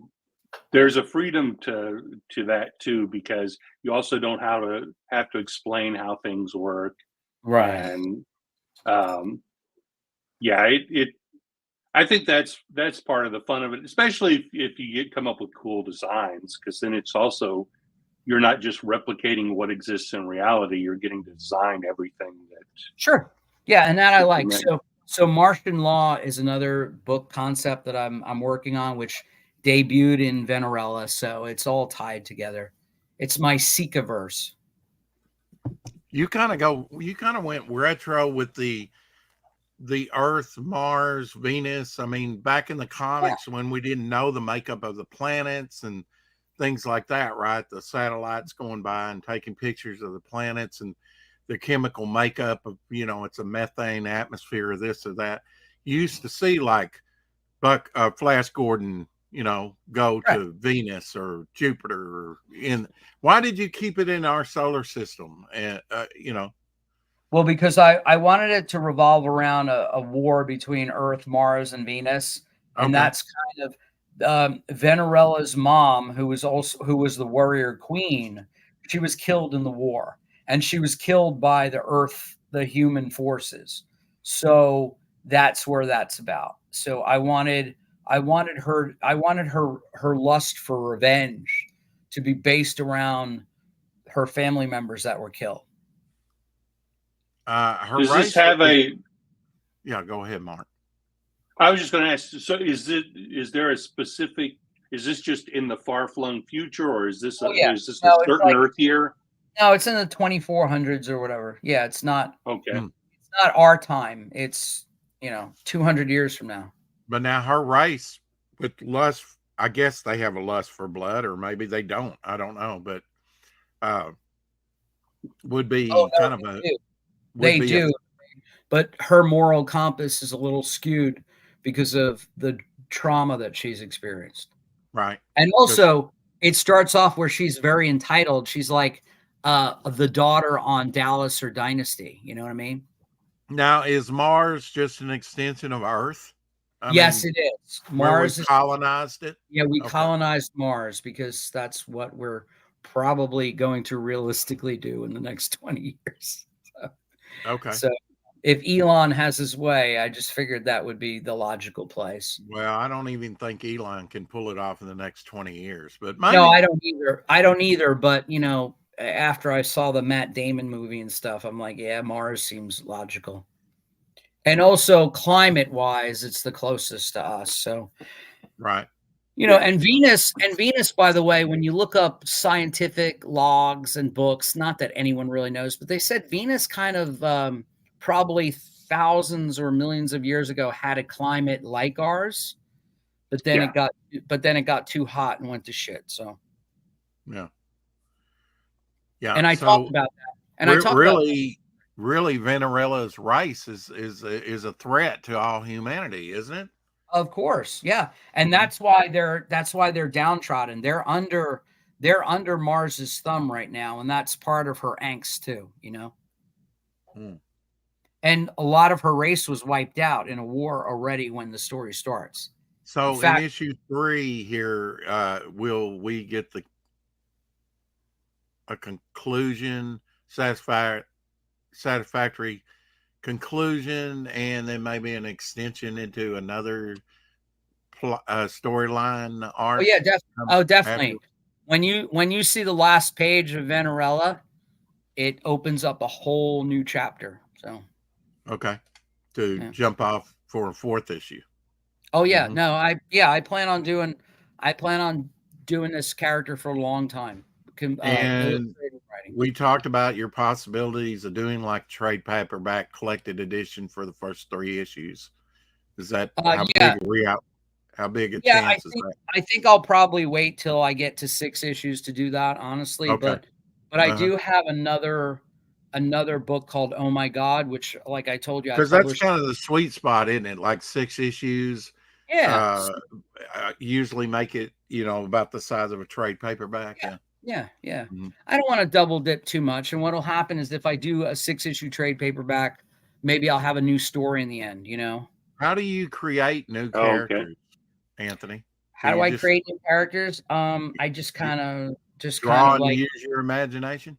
yeah, I mean, like Misty America is a good example. Misty America is a former WWE wrestling diva whose sister is killed in Afghanistan, and then she joins the army, and then she's such a killing machine and a good soldier that she then gets recruited for a new division of the armed forces, and it's not a space force but a time force. So she's now a time traveling commando. So throw in a bit of Rambo and a bit of barbed wire and a bit of La Femme Nikita and a little bit of any wrestling diva out there. And that's it. And I just wanted, and believe it or not, I created her in 2020, the last election cycle we had, because I had a whole thing like Misty America, in 2020, whatever, vote for Misty America.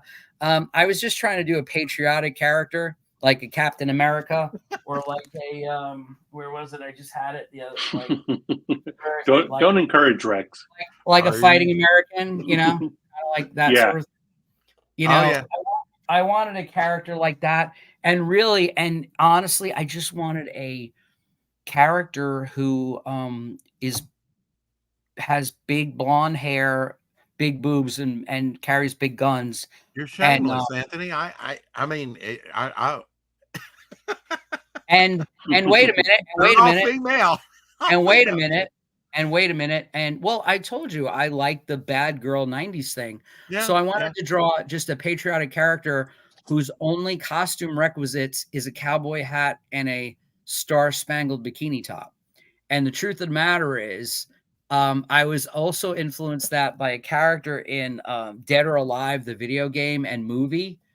And the Dead or Alive movie was like an Enter the Dragon Bruce Lee movie where they were all fighting in a competition, and it starred Jamie Presley, 90s actress Jamie Presley, and she was a former wrestler who was fighting and in this tournament.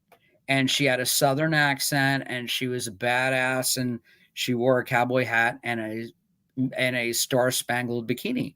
And to be honest with you, it was just a play off Miss America. Instead of Miss America, her wrestling name was Misty America, and because her name is Misty. And by the way, her name is Misty Lee Warren.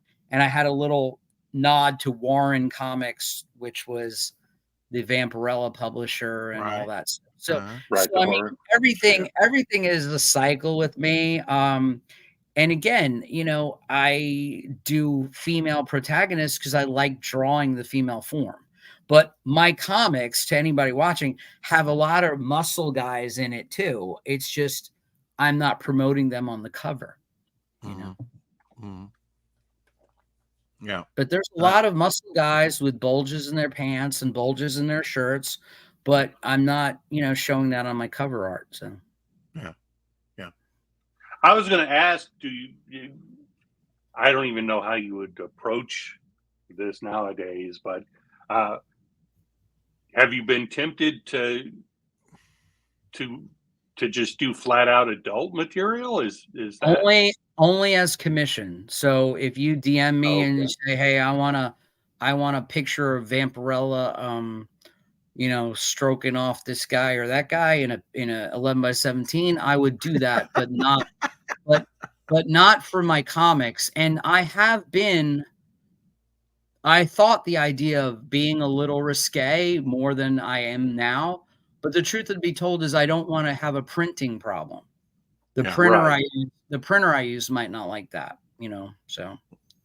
Yeah, that's what I was going to say. I don't know that you could, in the past with the comic shops, you could have adult titles. Oh yeah, in the comic shops they don't care, but didn't Howard Chaykin do that Black Book or whatever? They have the black polyback. Was it Black Kiss? What Black Kiss? Well, I mean, one of my favorite iconic comics, Faust. I mean, look at that. I mean, all that stuff is super risque. I used to read Double Impact, those China and jazz books. And, of course, I would love, and I would probably sell way more copies of a thing. But with me, I have a lot of blood, a lot of dismembered limbs and decapitations and gory blood, but it's in black and white, so it's okay. And also, I throw some nipples in there and some camel toe, but I that's think that's what made Hammer Films. I think we mentioned those last night. That Yeah. Hammer Films were so effective because you got to see the blood of Dracula for the very first In time. color. You got to see right. in color, right? It was Yeah. an empire. Carolyn Monroe and all those actresses, man, they made Yeah. those interesting too. But again, Yeah. and that's where I have a very cheesecake eye candy type aesthetic, and I like that. So that's why my female protagonists, they're I know, in- like, we've had a lot of creators pass away. I think yesterday it was my birthday, and it was also Steve Ditko's. I believe it was Tom Lyles as well, who did all the pouches in the 90s and created the Scarlet Spider, which I love, with the hoodie and all that. I like that, kind of bring it down, away from the hero costume. I really don't do a lot of characters that are kind of Superman-esque with capes and things like that. There's nothing wrong with capes, but Disney, maybe you need to resign those to like the Doctor Doom villains or something. Disney and Marvel, they're producing Spider-Man Noir in live action right now with Nicolas Cage. So it's said it's like Sin City spirit lookings from what I've seen. So it's everybody loves getting back to the Fantastic Four and the retro conversation. Retro is good if it's done right, and and also, and it has to be of the time. If you're gonna do, like, there was nothing politically correct about Mad Men. The Mad Men show was sexist and misogynistic. I loved it. I got all of it. Yeah.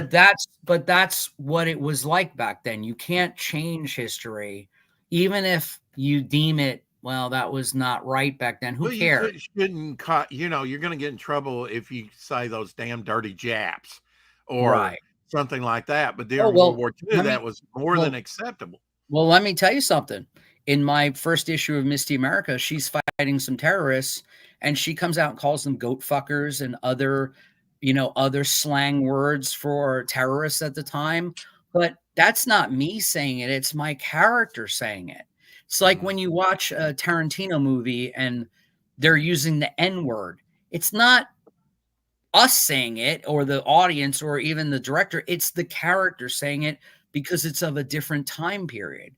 And in 1998, before 9/11, with all the turmoil in the Middle East, a lot of Americans were calling, Islamic folks or whatever, certain slang words, raghead or something like that. Yeah, I mean, but I didn't do it to stir controversy or to be, racist or whatever.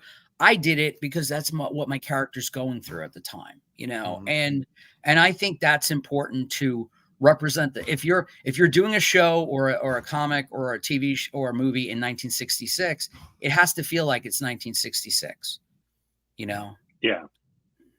Which I think's become easier with the computer technology of today. I mean, to get actual, of course, Hollywood's got those props and things that you can. I think they did it better back in the day. To tell you the truth, they had a sense of history. Now, I don't think filmmakers today, if you want to do a period historical piece, it's a lot harder, I think. Yeah. People today don't look like people back then. No. Yeah. And that always kind of sticks out. I remember one period piece, Mark, it takes me right out of it. Now, I watched a Rock Hudson movie set back in the Civil War, right? And in the background, there's trucks and cars going. It's very quickly. It's you see the movement. So I'd rewind it and go, today that would be cut out. That would be caught probably. But like vaccine marks on your arm. and it's a period piece. Right. Yeah. that they were takes me right giveaways. out of it. It's like, why didn't they catch that and pancake over that? Mark and Rex and everyone on the chat. Unfortunately, I have to get off the line at the moment. Okay. Yeah. But We're at the 2-hour mark. I want to so appreciate you guys for having me on, for everyone in the chat. Thank you so very much. I'm going to be ending Venerella in about probably 10 hours from now, maybe 8 hours. Yeah, less Please than go 10 back hours Venerella now. number three, single comics, $15, bundle packages for $35 on Indiegogo until sometime in the middle of the morning. Let's get me up to 1,500, please. And I promise anyone that backs tonight, you will receive multiple goodies in your package. So thank you guys. I want to appreciate it. It was a pleasure meeting you. Let's get together sometime. Nice to meet you. All right. And best of luck with your Star Trek parody, your DVDs. Thank you. Everything you got going on is fantastic. And Rex, I can't say enough for your project. Everybody, let's make comics indie again. All right. All right. Live long and prosper, Anthony. V for Venerella. Thank you for coming on, Anthony. Appreciate it. Mark? Wow. And then there was two. Then there were two. Are you happy where your project's going? Yeah. I mean, it's or has down. It stalled out? Well, I got it back here today, so that was good. Did you? Okay. I'm really I got to focus on getting the movie ready for the 15th, which is barreling at me. I'm really starting to get a little bit anxious about it. So that's the 15th in Dallas. That's the 15th in Dallas. But I see if I can grab one of them. Now I hope you'll take a box of this stuff, to just in case somebody hits you up or something, a few copies where they go, "Hey, Mark, I'd love your, to take," and then you could sign them and sell them. I'd like you to. Yeah, I think I think I'll stick some in a bag or something and bring with me. But let's see if I can get my camera to work again. You got to roll that. You got to crank it. Yeah. you need to use Energizer. But I made up these postcards that have the Doomsday Machine movie poster on the front, and then on the back they have got a Q code. So I got a QR code, and then if you go to StarTrek.com, it takes you to the Indiegogo. But so I got 250 of these that I'll give out at the convention. So hopefully I'll get a boost from that, and then I'll see where it goes from there. But like I've spent all day today, there was a little glitch with one of the characters, and I'm having to go back and fix and re-render every shot with that character. I'm about halfway through that, but the yesterday I got the latest audio mix, and it sounds great. I'm really pleased with and I showed it to a friend of mine who's been my friend forever, and he said that he thought that this was definitely the best one that I've done yet. So it feels I feel really good about it. I don't know how it's going to go at the convention. I wish I knew more answers. Right now, so Creation Entertainment does these conventions, but they were only doing one Star Trek convention in Vegas each year, and they decided to break out and do these Trek to Chicago, Trek to New Jersey, Trek to Dallas type thing. So they've been doing these little small conventions, and they're focused on whatever the next one is. And the New Jersey one, I think, is next weekend. Have you and been then the Dallas one is after that. New Worlds, and what do you think about it? Because I think Discovery, before that was a flop. for the most part. I think maybe on the yeah, third season they I tried to really backtrack and give the fans a little bit about what they wanted, but yeah, I wasn't a big fan of Discovery. I really like Strange New Worlds. I think it's fun, you like the Klingon and singing, the musical? maybe not my favorite thing for that, but I like. Here's one thing I'll say is, if you're going to make a TV show, make the characters likable. Yeah. You don't want Well, you don't want people who all have chips on their shoulders and are angry and everything about. I liked liking the characters on a TV show. Yeah, I watched the first season of Strange New Worlds and thought it was passable. Okay. But I wasn't invested really in any of the characters at the end of a whole season. Oh, okay. I mean, maybe it, you're yeah. different, but I did not enough to hold me, really. I mean, and you know, and then when they start talking about the second season where they're kind of going a little woke or whatever with the musical or a little wonky, I'm like, yeah, one season was fine. I had no problem with it. I might even come back and buy the second season, but then when I start hearing stuff like that where they do an all musical, I'm like, oh God, okay. Well, I think it's become the norm for a lot of these shows to do that, but they usually don't do it until like the 5th or 6th season when they've been around for a while. But yeah, I mean that definitely was a bizarre episode. But if you can follow it up with a serious episode, I'm more invested in those. They ended the season with a Gorn attack, and it was pretty exciting. The first season had that great episode where they actually showed an alternate version of Balance of Terror. Yeah. Where where Pike from the future comes and says, "Look, if you do survive." I did enjoy that, where they were like on the Romulan line and everything. They revisit and that Kirk episode, goes and gets these cargo sheets. Gets the cargo fleet. Right. Kirk was not the captain, so it went badly. When Kirk was the captain in Balance of Terror.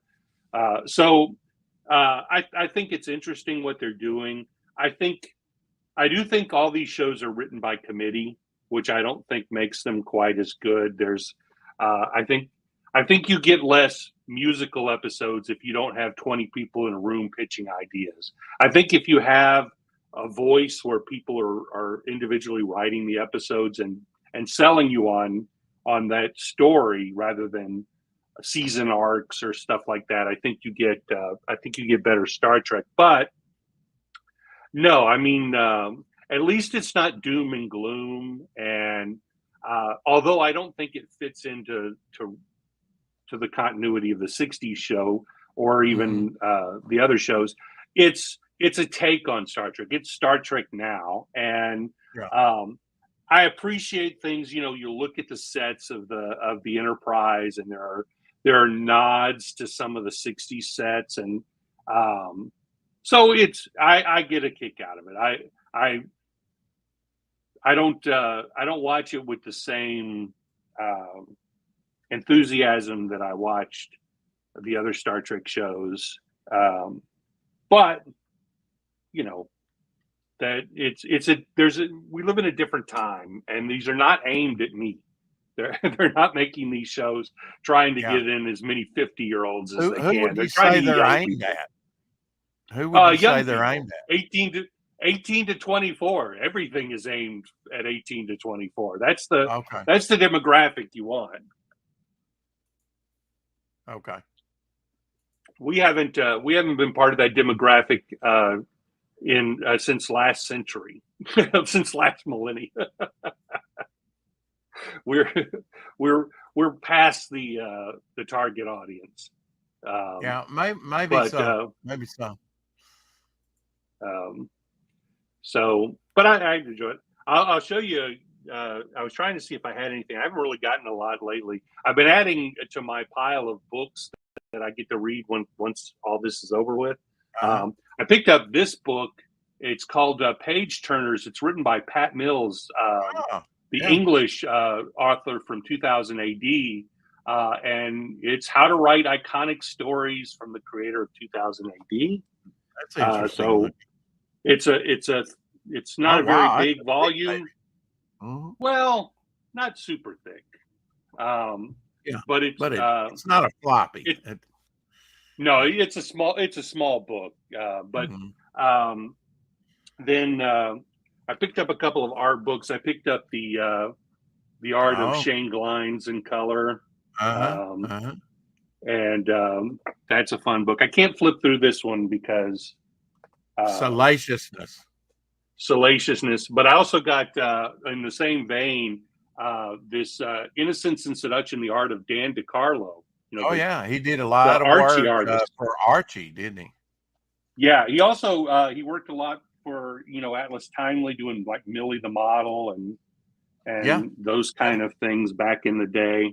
Oh, yeah. Um, it's a pretty cool Now, isn't he's cross passed section of. away, isn't he, Mark? Yes, yeah, he died a while back. Yeah. But when he got fired from Archie, I don't remember what the thing was at the time, but his style clearly influenced the way Archie. There's some comic strips that he I think, the worked other day on. when we had Russ and Randy on talking Atlantean, I think you might have been in the chat. We were talking spinner racks, and they were saying, I was asking him if Randy's was the. Character the Brain. I've seen that one. Yeah, I've seen the Brain. I think I might even have a. I think Pine Comics did that, didn't they? It says ME, so I think that's. Oh, okay. That would be like Mad Magazine. That would be the publishers of Mad and the EC stuff. Was that who it was? Yeah. Randy was saying though that on my spinner rack that I had the rare one, that everybody wanted because it had Superman and Archie and it'd say, "Hey kids" up on the header. And I was Yeah, like, "Oh, that's cool." That's kind of some fun reminiscent. stuff. Yeah.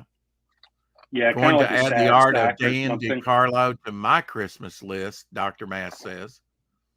It's a really nice looking book. I do think it's interesting. I've actually gotten some of these Jetta.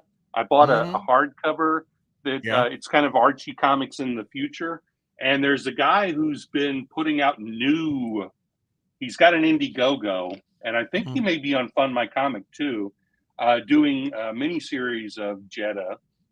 I picked up some of those, but yeah, I mean, he did do some. I don't know if they were. I don't know if they were men's magazines or what, but he did do some, more,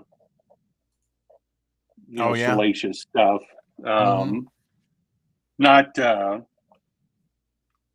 more like stuff from the 50s, not too graphic. I was going to show Graphic. you.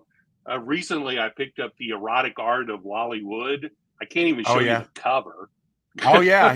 I've got some prints that I got from his printer, Richard Pryor, not the comedian. And they had I've got a lithograph that they did of Disney characters. Yeah.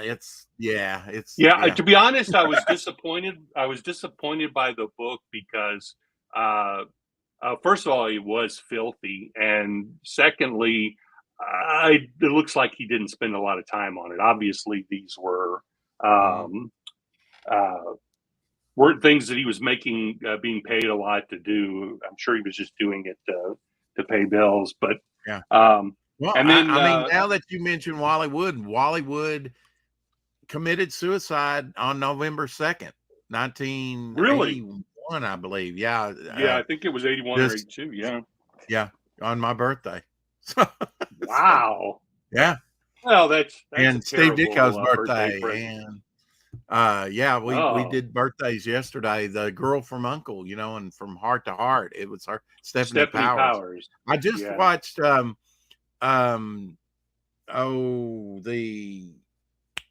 the stagecoach type Western. And it had, in the last episode, next to Alexa episode, it had Steve McQueen in it. And it said Okay. introducing Steve McQueen. So, Yeah. I watched a documentary about him recently. but or maybe it wasn't about him. Maybe Armstrong it was about his wife. from King Kong was in one. Armstrong. Oh, okay. Yeah, he was in. I've seen him in a couple of Perry Masons.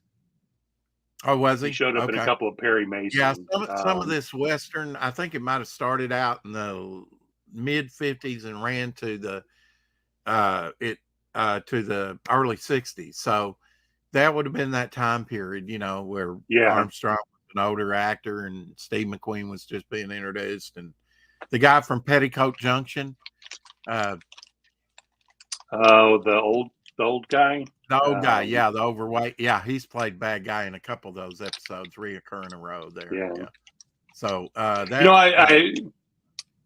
I found out that the dog from Petticoat Junction was Benji.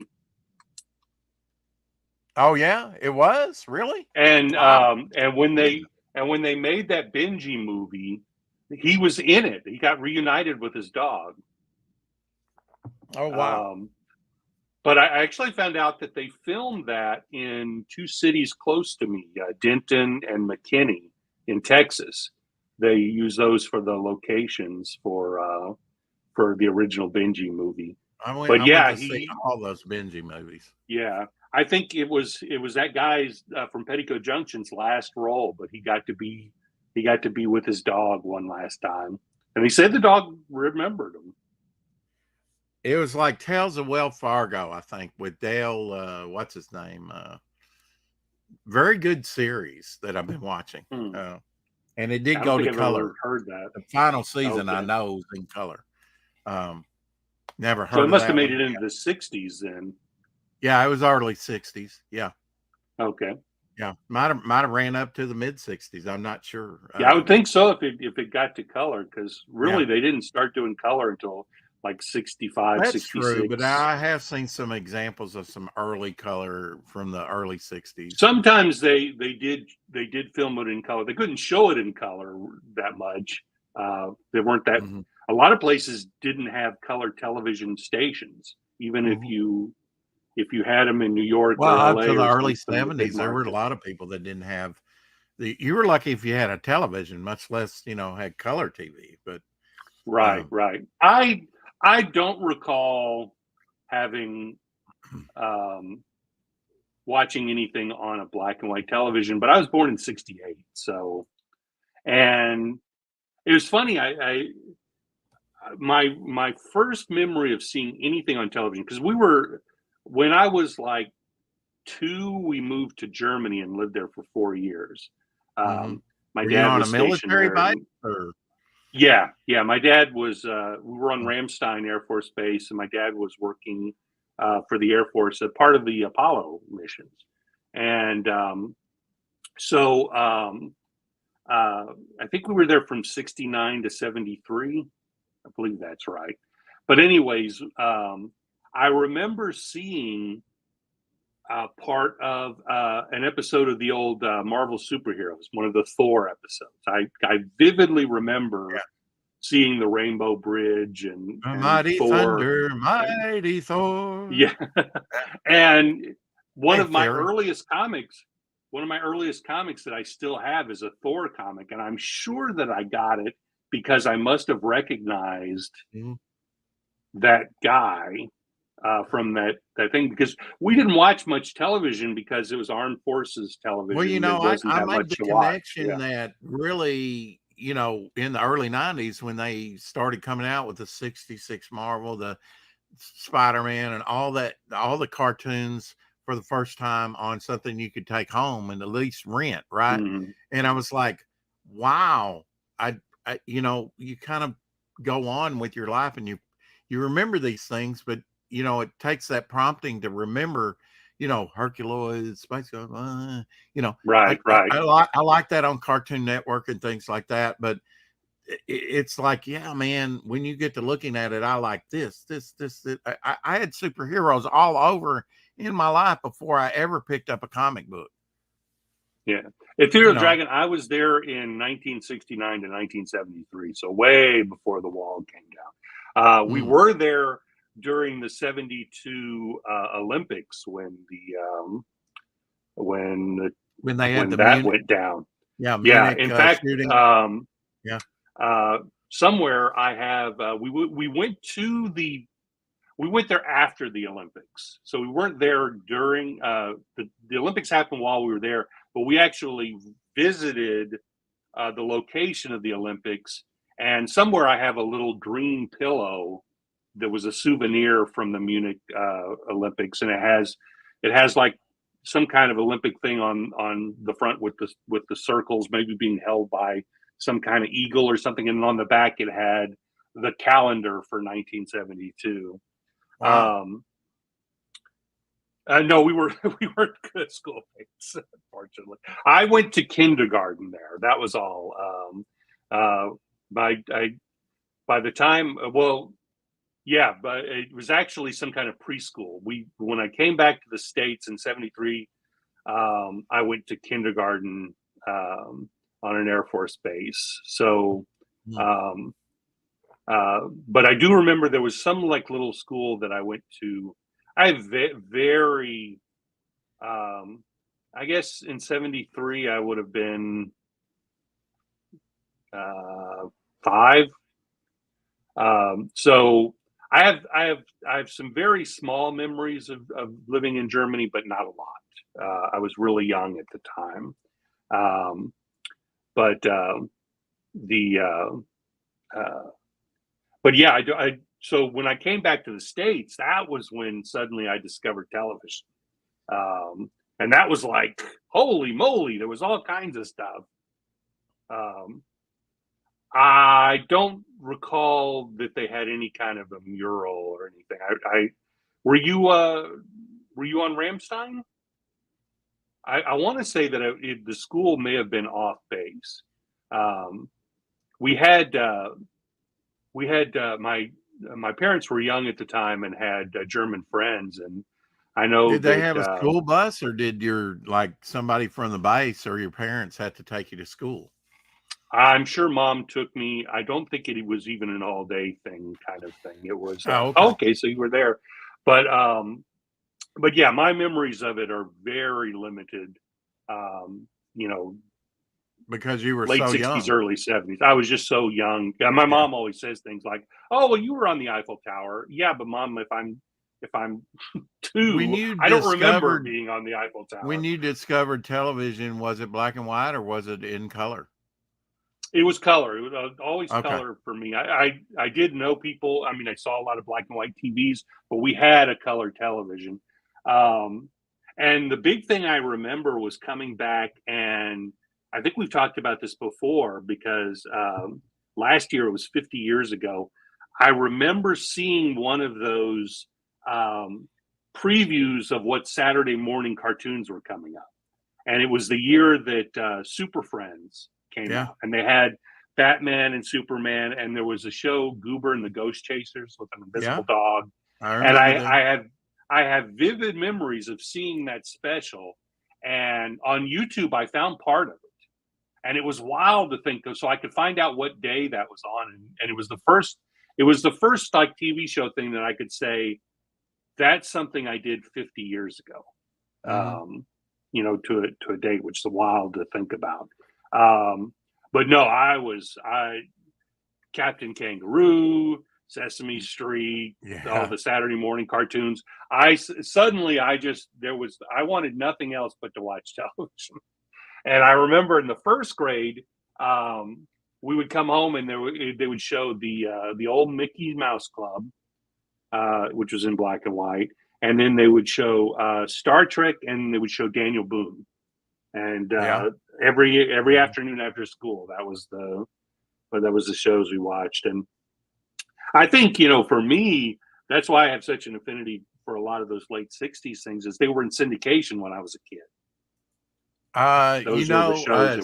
Someone else that celebrated a birthday yesterday on my birthday was Cookie Monster from Sesame Street. Oh, okay. Yeah, you know, the show actually started while I was in Germany, so I didn't see it until I came Yeah. back. Oh, I watched all But that stuff, Captain Kangaroo, like you said, but Mr. Rogers, yeah, you I know, wasn't as big Sesame on Street. Mr. Rogers. I watched him, but I didn't. I liked Captain Kangaroo. It was funny. November They do the things. 1st was Clint Eastwood's birthday, apparently, 94 years old. Wow. He's looking fuller in the face now than he was, you know, even from a year ago. He's Yeah, looking of course he's got healthier, a actually. beard. You can't see Yeah. much of his face, but he does look great. I showed you that For that 94, Ralph he's Smith. looking pretty good, Yeah. brother, you know. Yeah, I showed you that. 94. I sent you that thing about Ralph Sininsky, Yeah. the director. He's 101 years old. He just did a convention, and they've got a podcast interview with him. This guy is sharp as a tack. He remembers doing all. And if you look at his IMDb, he directed just about every kind of TV show there was. I know I was looking around for some more stuff with him. The Fugitive. Yeah, he did. I think he did 12 episodes of The Waltons. So there's some podcasts with cast members of The Waltons where they talk to him. But how wild is that? 101 years old and still able to, you know, talk about all these classic shows. I mean, I think his last credits were like 85 or something like that. He went through all of those. Oh wow, 1987. Yeah, I was already 20 years old by then.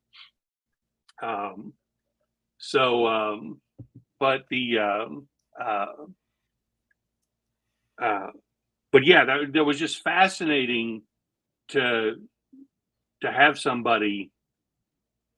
Yeah, I mean, I always kid. I want to live to be 108, and the reason why I want to live to 108 is because I'll get to see the tricentennial. Yeah, yeah. And so I can say I saw the bicentennial and the tricentennial. But I don't think that's going to happen. I hope maybe I always think of like Bob Hope wanted to live to 100, and then like as soon as he was 100, he died. It's like, okay, I made it. I'm done. Maybe that'll be me. They'll will me out to the tricentennial parade. I'll watch it and go. But I want to make it to 108. Maybe they'll have enough science, enough medicine stuff that can keep me going. I still feel pretty young. Back in the 70s, for $6 million, they could rebuild you. So, you know, what's it going to be when you reach 80, you know? Well, they rebuild you. They only built parts of them. You just had legs. Yeah, not a total arm overall. And an eye. Yeah, you know, they didn't replace like. Well, I mean, in your time, they might just remove your brain or download your memories, and it all be new into a mechanical. Oh, I don't want to do that. Or maybe a cloned body, you know, where you can remain. Okay, 22. A clone body. If you can transfer my memories into the clone body, I'll be okay with that. But I'm just saying, keep this body around. Just let me make it to 108 so I can see the tricentennial if we still have the United States. Yeah. Well, if we haven't all been taken over by China somewhat the bicentennial. That's what I'm saying. I was 8 when the bicentennial was. So if I can live to 108, I can see the tricentennial. And so yeah, that's my goal is to make it to there. Like I said, they can wheel me out in a wheelchair, let me watch the parade, and then I can you can croak with this. Yeah, that can just croak. He's like, I guess he was the parade bored him because he's kind of slumped over in his wheelchair. Yeah, that would be it would be terrible if I died like December 31st 2000. Well, sometimes like Betty White you fall short, you know, she just short of 100, and all the magazines was saying happy. It was so close that they had a scheduled 100 they couldn't change birthday it. Special that they had already planned. Hopefully I'll make it. I mean, I think it's actually really unrealistic, but hey, you never know. So Yeah. change the batteries. And you know, because I'm really not going to be satisfied with this semi-quincentennial. Mm-hmm. It's too hard to say. It's too hard to say. It's not as exciting. 250. Yeah. I mean, that's something, but I want to be able to say that. Well, at least we know Biden won't be in there to celebrate it with us. Ugh. Yeah, you know. I don't know for the tricentennial, no way. But if anybody needs to be hooked up to one of those chest things like Darth Vader, it's probably Biden for his breathing. You know, I never made it without sniffing. Ask Obama. It's ridiculous how long they tried to pretend there wasn't a problem there. Yeah. Well, I mean, when he took office, he was mentally impaired. It's for anybody that was clearly anybody was, you know, even paying its attention. Even when he was vice president, he wasn't. He's never been. No, Biden will never be accused of being the sharpest tack in the room. I'm just saying. No. If you're going to say that, Mark, say it like the Emperor Palpatine. No. Yeah. But there was the only scenario where he gets to be president is literally people out there saying anybody but Trump. That's the only way you get a Joe Biden in office, because there was nothing presidential about the guy, and he was way too old to do the job that he wasn't qualified to do when he was still, you know, reasonably sharp. But we had to sit there, you know, because I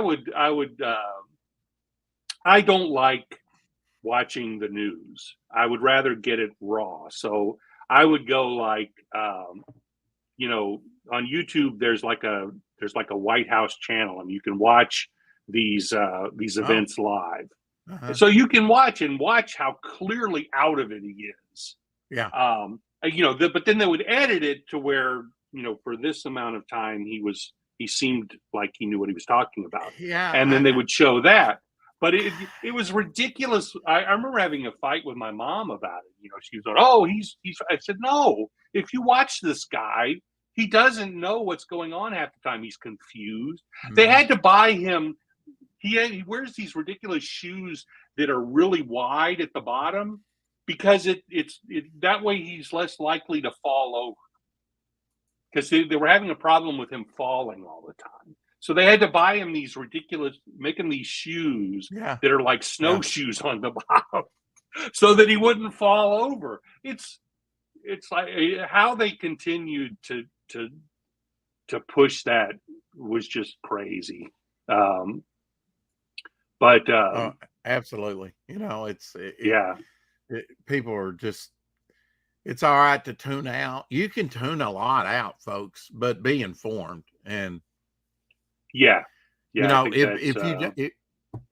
you know, everybody's got an opinion, but I value that opinion more if you do go vote and you do, you know, actually throw, whether you think it's useless or waste, you know, at least you've had your say, you know, and you may not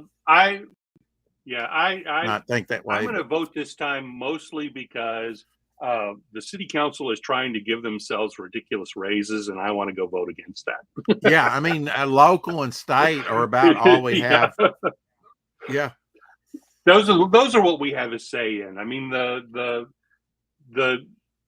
presidential election is a little bit theater, because we don't technically. Well, you vote just talked about editing all his stuff and just showing the lucid moments. I mean, what is that? That's just Hollywood chicanery right there on the national level, you know, because this guy, they know that there would be an outcry for him to be impeached if you showed him day to day, you know? Yeah. I'm assuming that you don't watch SNL, but they did a sketch last night, which was pretty funny. It was like a game show where you name that person, Mhm. and they had the actual guy come out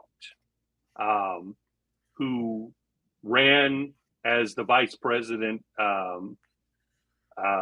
alongside Hillary Clinton. Do you know his name? Do you remember what the name of the guy was who ran as the With VP Hitler? with Hillary Oh, Clinton in 2016?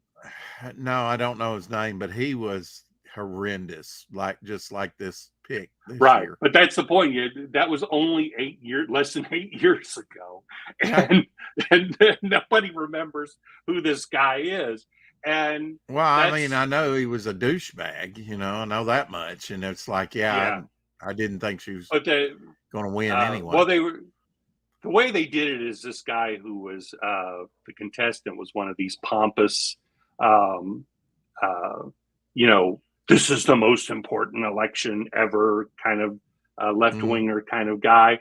But every time they would show him these things, he would have to realize the fact that all of this hyperbole that he does, that it doesn't last, because the guy comes out, he says, look, you said in 2016 that it was the most important election, Right. and you don't even know what my name is. and so it was funny. They had a kind of thing, but now the question mark is SNL is going to be in trouble with the FCC. They had Kamala Harris on the show last night. If you do that during the election, you have to give equal time. You have to give equal time to everyone who's running for president. Yeah. And they did it. This is the last Saturday before the election. There's no time for any of those other people on there. They made a conscious decision to do this, and there's got to be some ramification from it. That they broke the rules. So I wonder how that's going to go. I hope it was shocking to me. Well, it would come from like the FCC, because there's laws against it. So, I mean, they're doing everything they can, just like they do. I mean, George Soros just purchased 260 radio stations, and they did not go through the proper procedure, because you have to be vetted. There's a proper procedure, and they didn't follow it. So I'm glad to see somebody that they're on that, and they're because they're rid of a big pushbacks from AM radio, with Rush Limbaugh. They're getting rid of all of the things that are in place to keep people from being able to abuse the system. And nobody cares anymore. That's the biggest problem, is for as much as, there's this huge partisan fight over who's the president, nobody is paying attention to anything that's being done in our government. Yeah. It's all just this, butting head stuff. They're ignoring what's being done. And I'm trying to remember, because I just heard when they came after Trump, when they came after Trump and he was in office, he got judges appointed and it seemed like all that stuff was being overlooked while all this greater story was going on. Well, it's the same way on the opposite foot. Just think of what they're doing behind the scenes that we're not hearing about because of all the, mainstream talk about this, election. But they've got to be sliding a lot. And sometime in January, Hunter Biden will be pardoned.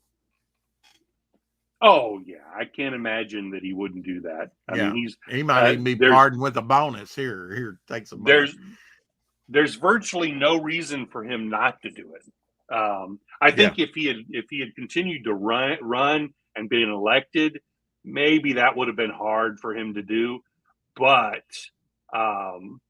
now there's absolutely no reason for him not to do it. Yeah, I can't imagine the scenario. Nobody's going to hold him to that lie, because they haven't held him to the other ones. Mark? No, they say the magic words and we'll get out here and go have something to eat. Keep collecting. See? Wasn't that simple, folks? It was easy. Nice seeing you again, Rex. Nice Have a to good have you back on, Mark. Glad to see your campaign's doing so well. Thank you. And you know, we'll have you back on to talk some more pop culture and Stalled Track, and you know. Maybe I can come and give you a report of how the premiere goes. Yeah, I would love that. I would love that. All right, folks, we're going to get out of here. Thanks to our other guest, Anthony. Go check out Venerella on Indiegogo. Yes. Go check out Stalled Track on Indiegogo. And your go time over is to Find running My out. Comic and check out Devil Fly. Huh? Absolutely. I said your time is running out on Venerella. You need to get it now, or you miss out. It is. It's less than 10 hours left on the campaign. We'll probably end about 3 a.m. You know, but now you got to take into account we fell back an hour. So yeah, don't know how. Yeah, that's what I was saying. It's 6:42 and it feels like it's 7:42. I got up around right before 3 o'clock on my thing, but it was actually over 2, and I'm like, oh yeah, I got to reset my clock up. I was grateful for, you know, having another hour. Yeah. All right, we're gonna get out of here. Robert Armstrong was his name. That's right. Yeah, King Kong. King Kong. It'll come to me. It just got to give me time, you know. But no more time today. None today. Have a great Sunday evening. Bow for now.